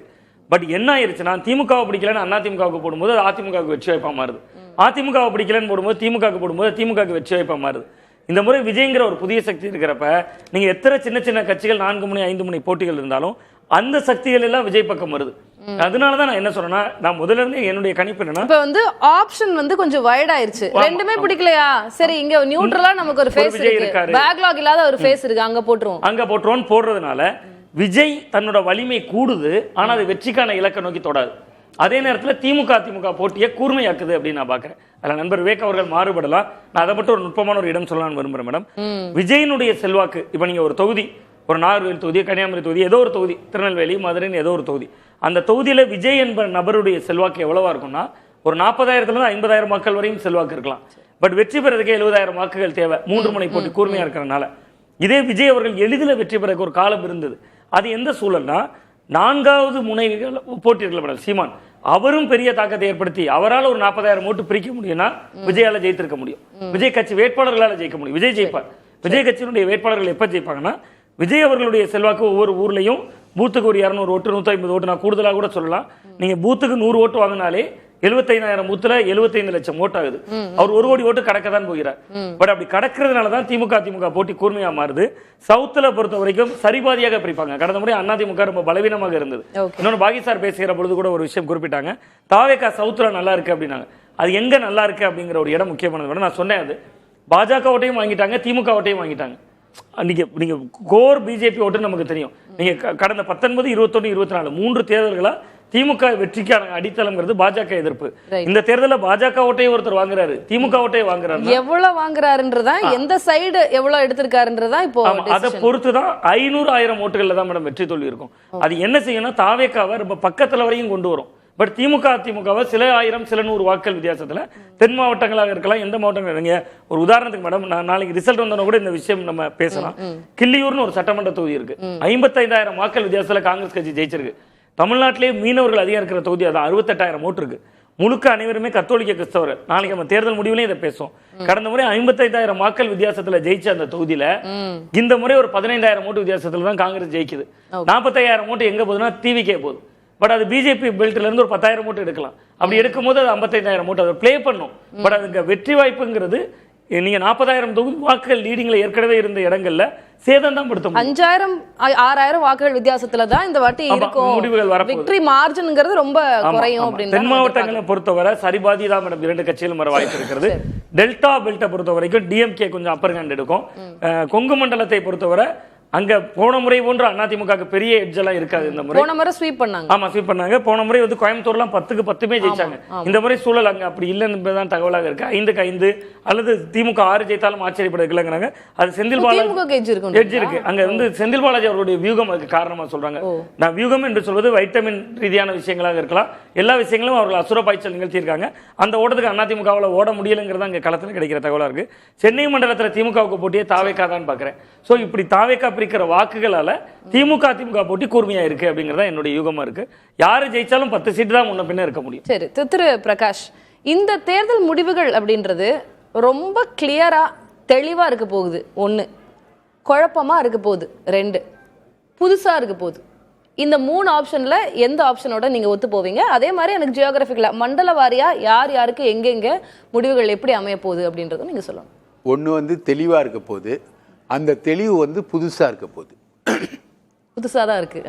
மண்டல ஏன்னா வாரியா எப்படி புது இருக்கும்? முடிவு இல்ல, ம், ம். தெளிவா இருக்க போது அந்த முடிவு புதுசா தான் இருக்கும். என்ன அது என்ன புதுசா புதுமைனா என்ன இருக்கும் புதுமை அப்படின்ற இதுல இப்போ வந்து மண்டல வாரியா பிரிக்கிறது போறதுன்றது மேடம் ஒரே ஒரு கான்செப்டை வந்து எல்லாரும் புரிஞ்சுக்கிட்டா நல்லா இருக்கும். நாளைக்கு எலெக்ஷன் ரிசல்ட்டுக்கு போறீங்க. திமுக அதிமுக அல்லாத வாக்குகள் தமிழகத்தில் 20% வாக்குகள் இருக்கு. அது தமாக காலகட்டத்திலேருந்து பார்த்தீங்கன்னாலே அந்த 20% திமுகவையும் அதிமுகவையும் பிடிக்காத ஓட்டுகள். இன்னொன்னு ரெண்டாவது தான் வந்து அந்த ஓட்டு தான் முடிவுகளை நிர்ணயிக்கக்கூடிய அந்த ஸ்விங் அவங்க தானே. அந்த ஓட்டு பிளஸ் யூத் ஓட்டு வந்து நாங்க எப்படி கருத்து கணிப்பு எடுத்து பல கருத்து கணிப்புகள் எடுத்தவன் நான். யூத் ஓட்டு 18 to 21 ஃப்ரெஷ் ஓட்டர்ஸ், அவங்களோட ஓட்டை வந்து நாங்கள் எப்படி கணக்கு போடுவோம்? நாட் ஓன்லி ஃப்ரெஷ் ஓட்டர்ஸ், அவங்க ஒரு எலெக்ஷனில் ஓட்டு கூட போட்டுக்கலாம். 18 to 21 வந்து டோட்டலாக நாங்கள் 100 சாம்பிள் சர்வே எடுக்கிறோன்னா 10 பேர் தான் அவங்கள எடுப்போம். வெறும் 10 பேர், 100க்கு 10 பேர் தான். அந்த 100க்கு 10 பேர் வந்து என்டையர் முடிவை தீர்மானிக்க மாட்டாங்க. அவங்க கிட்ட தாவேக்காவோட இன்ஃப்ளூயன்ஸ் இருக்கலாம். ஆனால் அன்ஃபார்ச்சுனேட்டாக விஜய் மட்டும் நடிக்கல சினிமாவில், ரஜினியும் நடிக்கிறாரு, அஜித்தும் நடிக்கிறாரு, சிவகார்த்திகேயனும் நடிக்கிறாரு. ரைட்டா? எல்லாரும் நடிக்கிறாங்க. தனுஷும் நடிக்கிறாரு, சிம்புவும் நடிக்கிறாரு, எல்லாரும் கட்சி ஆரம்பிச்சிருக்காரு. கேளுங்க, ரஜினியுடைய இன்ஃப்ளூயன்ஸ் அகைன்ஸ்ட் விஜய் வந்து ஒரு பெரிய அண்டர் கரண்ட். அது அவ்வளவு எவிடென்ட்டா தெரிஞ்சதா திருப்பிரகாஷ்? நான் கேக்குறேன். எனக்கு தெரியும். ஏன்னா உங்களுக்கு தெரியும், வாக்களிச்ச மக்களுக்கு அது அவ்வளவு எவிடென்ட்டா தெரிஞ்சிருக்கு. அவங்களுடைய ரசிகர் மன்றங்களோட அவர் எதுவுமே இப்ப 96ல திரு ரஜினிகாந்த் ஒரு ஸ்டேட்மெண்ட் விட்டார். அது அந்த தேர்தலுடைய முடிவை தீர்மானிச்ச ஸ்டேட்மெண்ட். அது அந்த மாதிரி எதுவும் நடக்கல இல்லையா? அப்படி இருந்ததுன்னா நம்ம அதை பேசலாம். அந்த மாதிரி நடக்கல மேடம். ஃபார் எக்ஸாம்பிள் வந்து எனக்கு பர்சனல் எக்ஸ்பீரியன்சஸ் இருக்கு. பல ட்வீட்டுகளை வந்து ரஜினி படிச்சிருக்காரு, அது எனக்கு தெரியும்னு வச்சுக்கோங்களேன். அந்த மாதிரி ரஜினியுடைய அண்டர் கரண்ட் வந்து அவரோட வேவ் லெங்த் வந்து பெருசு. இப்போ துறைமுகத்தில் போட்டி போடுற சினோரா அசோக் குமார்ன்றவர் ரஜினி ரசிகர் மன்றத்தில் முழுக்க இருந்தவர். ரைட்டுங்களா? அது மாதிரி நிறைய விஷயங்கள் இருக்கு. ஸோ ரஜினி ரசிகர்களோட ட்ரெண்ட் என்பது வேற, அந்த 18 to 21லேயே. ரைட்டுங்களா? அதுக்கப்புறம் இந்த திமுக அதிமுக அல்லாத ஓட்டுகள் 20%. இப்போ தம்பி சொல்றாரு இல்லையா, பாஜக ஓட்டு அங்கே போகுது அப்படின்னு. பாஜகவை ப்ரிஃபர் பண்ணுறது எதுக்கு? திமுக அதிமுக அல்லாத ஒரு நிலைக்கான ஒரு நிலைமறுப்பின் நிலைன்னு வச்சுக்கோங்களேன். அந்த இதுக்கான அந்த ஸ்விங் என்பது இருக்கு. கொஞ்சம் பப்ளிக் ஓட் என்பது போயிருக்கு. மைனாரிட்டி ஓட்டில் ஒரு சின்ன சதவிகிதம் ஸ்ப்ளிட் ஆயிருக்கு. ஸோ விஜய் வந்து ஒரு இம்பேக்டை ஏற்படுத்துறாரான்னு கேட்டிங்கன்னா ஏற்படுத்துறாரு. ஆனால் அந்த இம்பேக்ட் தான் உலகம் அப்படின்றதெல்லாம் கிடையாது. ரைட்டுங்களா? இப்போ மண்டல வாரியா பார்த்தீங்கன்னா சென்னை மண்டலத்தில் ஒரு 15 தொகுதிகளில் விஜயோடைய இம்பேக்ட் இருக்கு. அதை நான் மறுக்கலை. பெரம்பூர்ல ஆரம்பிச்சு 16 தொகுதி தான் இருக்கு. 15 தொகுதியில இம்பாக்ட்னா அதை நீங்க என்னன்னு சொல்லுவீங்க? 15 சென்னை காஞ்சிபுரம் திருவள்ளூர் உட்பட செங்கல்பட்டு இந்த மாதிரி உட்பட இருக்கு. வட மண்டலங்களுக்கு போனா ஊராட்சி ஒன்றியம்னு போனா விஜய் பெரிய அளவுக்கு இல்லைங்க. அதாவது ஒரு ஜேர்னலிஸ்ட் டிராவல் பண்ணிட்டு வந்து சொன்னார், 1000 உதயசூரியன் இருக்கு பிரகாஷ், ஒரே ஒரு விசில் தான் இருக்குது ஊராட்சி. கிராமப்புறங்கள்ல பல இடங்கள்ல கேட்கறதுக்கு ஆள் இல்லை, ஓட்டு கேட்கவே ஆள் இல்லை. பூத்துக்கு 250-300 ஓட்டு வருது அப்படின்லாம் சொன்னாங்க. அதெல்லாம் சும்மா. ஊராட்சி ஒன்றியங்கள்னு போகும்போது 0 தான், விஜய் 0. அந்த அளவுக்கு தான் விஜயோட ரூல்ட் அவுட் ஆகுது. இது வடமண்டலங்கள்ல போகும்போது. தென் மாவட்டங்கள்ல போகும்போது அதை விட, தென் மாவட்டங்களில் போகும்போது தூத்துக்குடி, திருநெல்வேலி, கன்னியாகுமரி, இந்த 3 பெல்ட்லயும் விஜய்க்கான இன்ஃப்ளூயன்ஸ் என்பது இருக்கு. அது when it goes to Kongu மண்டலம் அதெல்லாம் ஒன்றும் பெருசா இல்லைங்க. அதே மாதிரி மத்திய டெல்டா மண்டலங்கள்ல இதுல வந்து முக்கியமான ரோல் ஏடிஎம்கேக்கு பிளே பண்றது சசிகலா. ஒரு 10,000 ஓட்டு, 5,000 ஓட்டு, 2,000 ஓட்டு, 3,000 ஓட்டு. ரைட், நம்ம பேசுவோம் திரு Prakash. Vivek may differ from what you said. நீங்க அதுக்கான கவுண்டர் நீங்க யோசிச்சு வைங்க. இறுதி சுற்றுல இருக்கோம். திரு விவேக், திரு பிரகாஷ் சொன்னது தேர்தல் முடிவுகள் குழப்பமாலாம் இருக்க போறது கிடையாது, எந்த ஆசிலேஷன் இருக்காது, ரொம்ப தெளிவா கிளியரா இருக்கும், புதுசா இருக்கும். நீங்க அதை கவுண்டர் பண்ண விரும்புனீங்க. அதான் ஃபர்ஸ்டே சொன்னேன். அவர் சொல்ற டோன் வேற, நீங்க சொல்றது வேற. அதான் ஃபர்ஸ்டே சொன்னேன். 26 தேர்தல் போது ஒரு புதிய தொடக்கமாக இருக்கும்னு. இது அந்த வட்டாரங்கள் பற்றி கேட்டிருந்தீங்க. அதாவது இங்கே இந்த எலெக்ஷனை பொறுத்த வரைக்கும் சோஷியலாஜிக்ஸ், தமிழ்நாட்டினுடைய சமூக பொருளாதார அரசியல் உணர்வுகள் இருக்கு இல்லையா, அது 3 வகையா வந்து பிஹேவ் ஆகிருக்கிறத நான் வந்து பார்க்குறேன். ஒன்று வந்து அர்பனிசம், இன்னொன்று வந்து ரூரலிசம். அது எல்லாருக்குமே தெரியும். இது ரெண்டும் இல்லாத தமிழ்நாட்டில் இன்னொரு ஃபினாமினா இருக்கு, அது ரூரல் அர்பனிசம். இந்த மூணுக்கு ஏற்ற மாதிரி தான் ஒவ்வொரு வட்டார பகுதியுமே. இப்போ நீங்கள் அந்த ஓட்டிங் பர்சன்டேஜ்லேருந்தே அது நமக்கு வந்து தெரிஞ்சது. இப்போ நீங்கள் கொங்கு மேற்கு மண்டலம் பார்த்தீங்கன்னா கிட்டத்தட்ட 90% ஆன் ஆவரேஜாக அது வந்து பிகேவ் இருந்தது. இப்போ தூத்துக்குடி, திருநெல்வேலி, கன்னியாகுமரி பார்த்தீங்கன்னா நாட் அபவ் 80, பிலோ 80 தான் அது வந்து பிகேவ் இருந்தது. சென்னை வந்து அந்த வழக்கத்தை விட மிக அதிகமாக சென்னை, செங்கல்பட்டு, திருவள்ளூர், காஞ்சிபுரம், நீங்கள் கொஞ்சம் எக்ஸ்டெண்ட் பண்ணிங்கன்னா நார்த்தார்காடு சேர்த்து ராணிப்பேட்டை, திருப்பத்தூர், வேலூர், திருவண்ணாமலை, இதெல்லாம் கிட்டத்தட்ட ஒரே மாதிரி தான். அந்த 85க்கு 2% கீழேயோ மேலேயோ, அதாவது ஆல் ஓவர் தமிழ்நாடோட ஆவரேஜ். நம்ம பர்சன்டேஜ் அப்படின்னு பேசும்போது எப்பவுமே இப்போ கொங்கு மண்டலத்துல இருந்து எஸ்ஐஆர்ல எவ்வளவு போச்சு, இப்போ எவ்வளவு இருக்கு அப்படின்னு தான் நம்ம அதை அந்த பர்சன்டேஜ் வந்து நம்ம எடை போட முடியும். ஸோ அபார்ட் ஃப்ரம் தட் நம்ம பர்சன்டேஜ் இல்லாம வந்துருவோம். எப்படி? நான் சொல்றது பிஹேவியருக்காக, ஓட்டிங் பிஹேவியருக்காக சொன்னேன். SIR okay, that's a fact. அப்படி பார்த்தா சென்னையில தானே மிக அதிகமான வாக்குகள் வந்து எஸ்ஐஆர்ல வந்து போச்சு. ஆனா கடந்த முறையை விட அதிகமான வாக்குகள் வந்து சென்னையில பதிவாகி இருக்கிறதா தான் வந்து எஸ்ஐஆர்ல நிறைய வாக்குகள் போயிருக்கிறதுனால தான் இந்த வாட்டி சென்னையில ஓட்டிங் பர்சன்டேஜ் அதிகமா. சரி, அது வேற டிஸ்கஷன், நம்ம இதுக்கு வந்துருவோம். இல்ல அதான் இந்த 3க்கு இடையில உட்பட்டு தான் இந்த தேர்தல் முடிவுகள் வந்து பிரதிபலிக்கும். நமக்கு அந்த அர்பன் அப்படின்ற ஏரியாவில் எல்லாருமே வந்து வெளிப்படையாக ஒத்துக்கிறாங்க. அங்கே வந்து DMK versus TVK, TVK versus DMK, இதுதான் அங்கே வந்து இதாக இருக்குன்னு எல்லாருமே வந்து ஒத்துக்கிறாங்க. ரூரல் அர்பனிசம் குறித்து இங்கே வரைக்கும் யாரும் பெருசாக பேசலை. ரூரல் அர்பனிசம் அந்த பகுதிகளில் வந்து தாவேக்காவுக்கு ஒரு மிகப்பெரிய செல்வாக்கு வந்து இருக்கிறது. நீங்கள் உதாரணமாக நீங்கள் வந்து சொல்லணும்னா, இப்போ சென்னை மண்டலத்துக்குள்ளேயே இருந்தாலும் கூட திருவள்ளூரை வந்து நம்ம அந்த அளவுக்கு அர்பனைஸ்டு ஒரு டிஸ்ட்ரிக்ட் நம்ம வந்து கன்சிடர் பண்ண முடியாது. அங்கே வந்து போய் கள ஆய்வுகள் மேற்கொண்டவர்களுக்கும் அல்லது பூத்தில் வேலை பார்த்தவர்கள்ட்டையும் நம்ம கேட்டால் தாவேக்காவுக்கு வந்து எந்த அளவு பெரிய தாக்கம் இருந்திருக்கு அப்படின்றத தெரிஞ்சுக்கொள்ள முடியுது. இந்த பொது தன்மை வந்து தமிழ்நாடு முழுவதும் இருக்கு, ஒரு பகுதியும் மட்டும் கிடையாது, தமிழ்நாடு முழுவதும் வந்து இருக்கு. ஓகே திரு பாக்கி, இந்த தேர்தல் முடிவுகள் எப்படி இருக்க போகுது?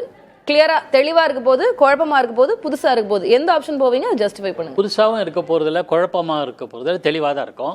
ஆனால் யாருக்கும் அறுதி பெரும்பான்மை கிடைக்காது என்ற அந்த நிலைப்பாட்டில் நான் இருக்கேன். அது தெரியுங்கிறது மட்டும் இல்ல, அதுல என்ன தெளிவு இருக்கு? இல்ல அதுல வந்து அது தெளிவு இல்லைன்றது முடிவை யாருக்கு வரும், யாரு வருவாங்கன்றது இல்ல. 2 கழகங்கள்ல ஒன்றுதான் அதிகம். இது புதுசு. ஏன்னு சொல்றேன்னா 2006 அப்படிதான் வந்தது. ஒரு விஷயத்தை நான் சுட்டி காட்டணும், புதிய வரவுனால பெரிய தாக்கம் ஏற்பட்டு விடாது என்பதுக்கு ஒரு உதாரணமா 96ல் கலைஞர் கருணாநிதி கட்சியிலிருந்து வெளியேறிய மறுமலர்ச்சி திமுக களத்தில் இருந்தது. அவங்க அதே வைகோ ஜெயலலிதா ஆட்சியில் ஊழல் புகார்களை சுட்டி காட்டி பாத யாத்திரை போனார். திமுகவை கடுமையாகத்தார். 2 கட்சியும் கடுமையாக. நான் ஏன் சொல்றேன் ஜீரோ, பாஜக எதிர்க்காரு, காங்கிரஸ் எதிர்க்காரு, திமுக எதிர்க்காரு, அதிமுக எதிர்க்காரு என்றாலும் இப்போ வந்திருக்க புதிய வரவு அதனால பெரிய தாக்கத்தை ஏற்படுத்துவாரா? அதே புதிய வரவு, but that's two different things. நீங்க அப்படி மதிமுகவையும் விஜயோதய வருகையும் நம்ம அதை ஈக்குவேட். அதனால 2 கழகங்கள் நிறைய இடங்களை பெறும், ஆனால் அறுதி பெரும்பான்மை கிடைக்காது. அதற்கு பிறகு இதுல யார் இந்த 2 பேர்ல யாரு 100 பேர் 100 லெவல்ல வந்துட்டாங்கன்னா they will be invited to form the government to prove their strength. அப்போ போலரைசேஷன்லாம் நான் எதிர்பார்க்கிற போலரைசேஷன் அப்ப வரும். ஓகே, எந்த கட்சி எந்த பக்கம் போறது? திரு சுவாமிநாதன், எப்படி சம்ம பண்ணுவீங்க இந்த தலைப்பு? விஜய் அவர்கள் இந்த தேர்தலில் ஒரு பெரிய அரசியல் சக்தியாக கவனிக்கப்படுவார். மற்றபடி அது வெற்றி வாய்ப்புகளாக பதிவு செய்வது என்பது எண்ணிக்கையில் குறைவாக இருக்கலாம். ஆனால் ஒரு குறைந்தபட்சம் 1 கோடி வாக்குகளை கடப்பார் அப்படிங்கிறது தான் என்னுடைய பார்வையாக இருக்கு. அது அதிமுக இடையிலான போட்டியை கூர்மையாக்கிவிடும். யாருக்கும் பெரும்பான்மை இல்லாத ஒரு அரசாக அமையும். அதிமுக யாருக்கும் பெரும்பான்மை கிடைக்காது. ஒரு கூட்டணியாக திமுகவுக்கு அது ஒரு சின்ன ஒரு எட்ஜை கொடுக்கலாம். பட் அதிமுகவும் ஒரு திமுகவுக்கு இணையாக சட்டமன்ற உறுப்பினர்கள் வருவதற்கான ஒரு வாய்ப்பு இருக்கு. அதுக்கு காரணம் விஜய் அவர்களுடைய கட்சி மட்டும்தான். ஆளுங்கட்சிக்கு எதிர்ப்பு என்பதை புதிதாக உருவாக்கி தான் விஜய் எடுத்துட்டு போறாரு. இன்னொன்று, தன்னுடைய ரசிகர்கள் வாக்குகளை அவர் மொத்தமாக எடுக்கிறார். அது இயல்பாகவே இன்னைக்கு அதிமுகவை விட திமுக வலுவாக இருக்கு. ஸோ அதிமுக சேதம் அடையும், திமுகவும் சேதம் அடையும். அந்த இருவருடைய சேதத்துல தான் தாவேகா உயிர்ப்பிக்கும். அப்படி தாவேகாவுக்கான ஒரு வாக்கு வங்கி என்று ஒரு திரள் உருவாகிற பொழுது அது திமுக போட்டியை கூர்மையாக்கும். மைனாரிட்டி கவர்மெண்ட் என்பதை நிச்சயம்ங்கிறதா என்னுடைய பார்வையாக. திரு பிரகாஷ், எப்படி சம பண்ணுவீங்க? 140 சீட்டுக்கு மேலே தான் திமுக வாங்கும். அந்த வெற்றி என்பது ஒருவேளை அந்த இது கேரி ஆகி போகுதுன்னா பெர்முடேஷன் காம்பினேஷன் அந்த ஊ வின்ஸ் ஃபர்ஸ்ட் அந்த இதில் கேரி ஆகுதுன்னா 170 வரைக்கும் போகும். செகண்ட், ஏடிஎம்கே வந்து இந்த முறை கடுமையான தோல்வியை சந்திக்கும். அந்த தோல்வி வந்து எடப்பாடியுடைய அரசியல் வாழ்வையே கேள்விக்குறியாக்கும். 2. 3வது வந்து நீங்கள்லாம் சொல்கிற மாதிரி இவங்கெல்லாம் சொல்கிற மாதிரி ஒரு யூக கற்பனையில் ஒரு மும்முனை போட்டியாக வருதுன்னா கண்டிப்பாக தாவேகா வந்து பாஜகவோட தான் போகும். இல்ல நீங்க சொல்றது படி பார்க்கும்போது திரு எடப்பாடி பழனிசாமி அவர்களுடைய அரசியல் சரிவுக்கு இது இந்த எலெக்ஷன் ஒரு காரணமா மிகப்பெரிய இருக்கு. ஆனா இந்த முறை தான் நம்ம இந்த தேர்தலில் தான் 3 பக்கமே மும்முனை போட்டி நம்ம அப்படின்னு சொல்ற திமுக பக்கமும் அவங்களும் கான்ஃபிடென்ட்டா இருக்காங்க நாங்க ஸ்வீப் பண்றோம்னு. அதிமுக பக்கம் இல்ல இந்த அரித்மெட்டிக்கெல்லாம் அதிமுகவுக்கு தான் ஒர்க் ஆகணும், அவங்களும் வந்து அடுத்து அதிகாரிகள் மாற்றம் மினிஸ்ட்ரிலாம் பேசுறாங்க. தாவேக பக்கம் ஒரு மினிஸ்ட்ரி லிஸ்ட் வந்து ஒன்று சுத்திக்கிட்டு இருக்கு. அதை தான் புரிஞ்சுக்க முடியாம இருக்கு இந்த தேர்தலில். திரு Vivek, how do you sum up this topic? இந்த 2026 தேர்தல் என்பது கடைசி இந்த கடந்த 2-3 நாட்களாக விவாதிக்கப்பட்ட ஒரு தளம் இருக்கு இல்லையா, அந்த தளத்தை பிரதிபலிக்கக்கூடிய ஒரு முடிவுகளாக வந்து இருக்கும். யாராவது ஒருத்தருக்கு நிச்சயமாக கிளியர் மேண்டேட்டை வந்து மக்கள் வந்து கொடுப்பார்கள். குழப்பமான ஒரு சூதாட்டத்துக்குள் வந்து நிச்சயமா தமிழ்நாட்டு மக்கள் வந்து தமிழ்நாட்டு அரசியல் தள்ள மாட்டார்கள். ஏன்னா கடந்த 10 ஆண்டுகளமாக தமிழ்நாட்டு அரசியல் பெரிய சூதாட்டங்கள் நடந்து முடிந்திருக்கிறது. முன்னொரு சூதாட்டத்தை தமிழ்நாட்டு மக்கள் கிளியரா இருக்கும். நன்றி 4 விருந்தினர்களுக்கும். நாளைக்கு மே 4 எல்லாரும் எதிர்பார்த்துட்டு இருக்கிற அந்த மே 4 நாளைக்கு இந்த நேரத்துக்குலாம் நமக்கு ஆல்மோஸ்ட் ரிசல்ட் தெரிஞ்சிருக்கும் அப்படின்னு நான் நினைக்கிறேன். அதை எதிர்பார்த்து நம்ம காத்திருக்கலாம். 4 விருந்தினர்களுக்கும் நன்றி. மீண்டும் நிகழ்ச்சியில் சந்திக்கலாம் நேயர்களே. நன்றி, வணக்கம்.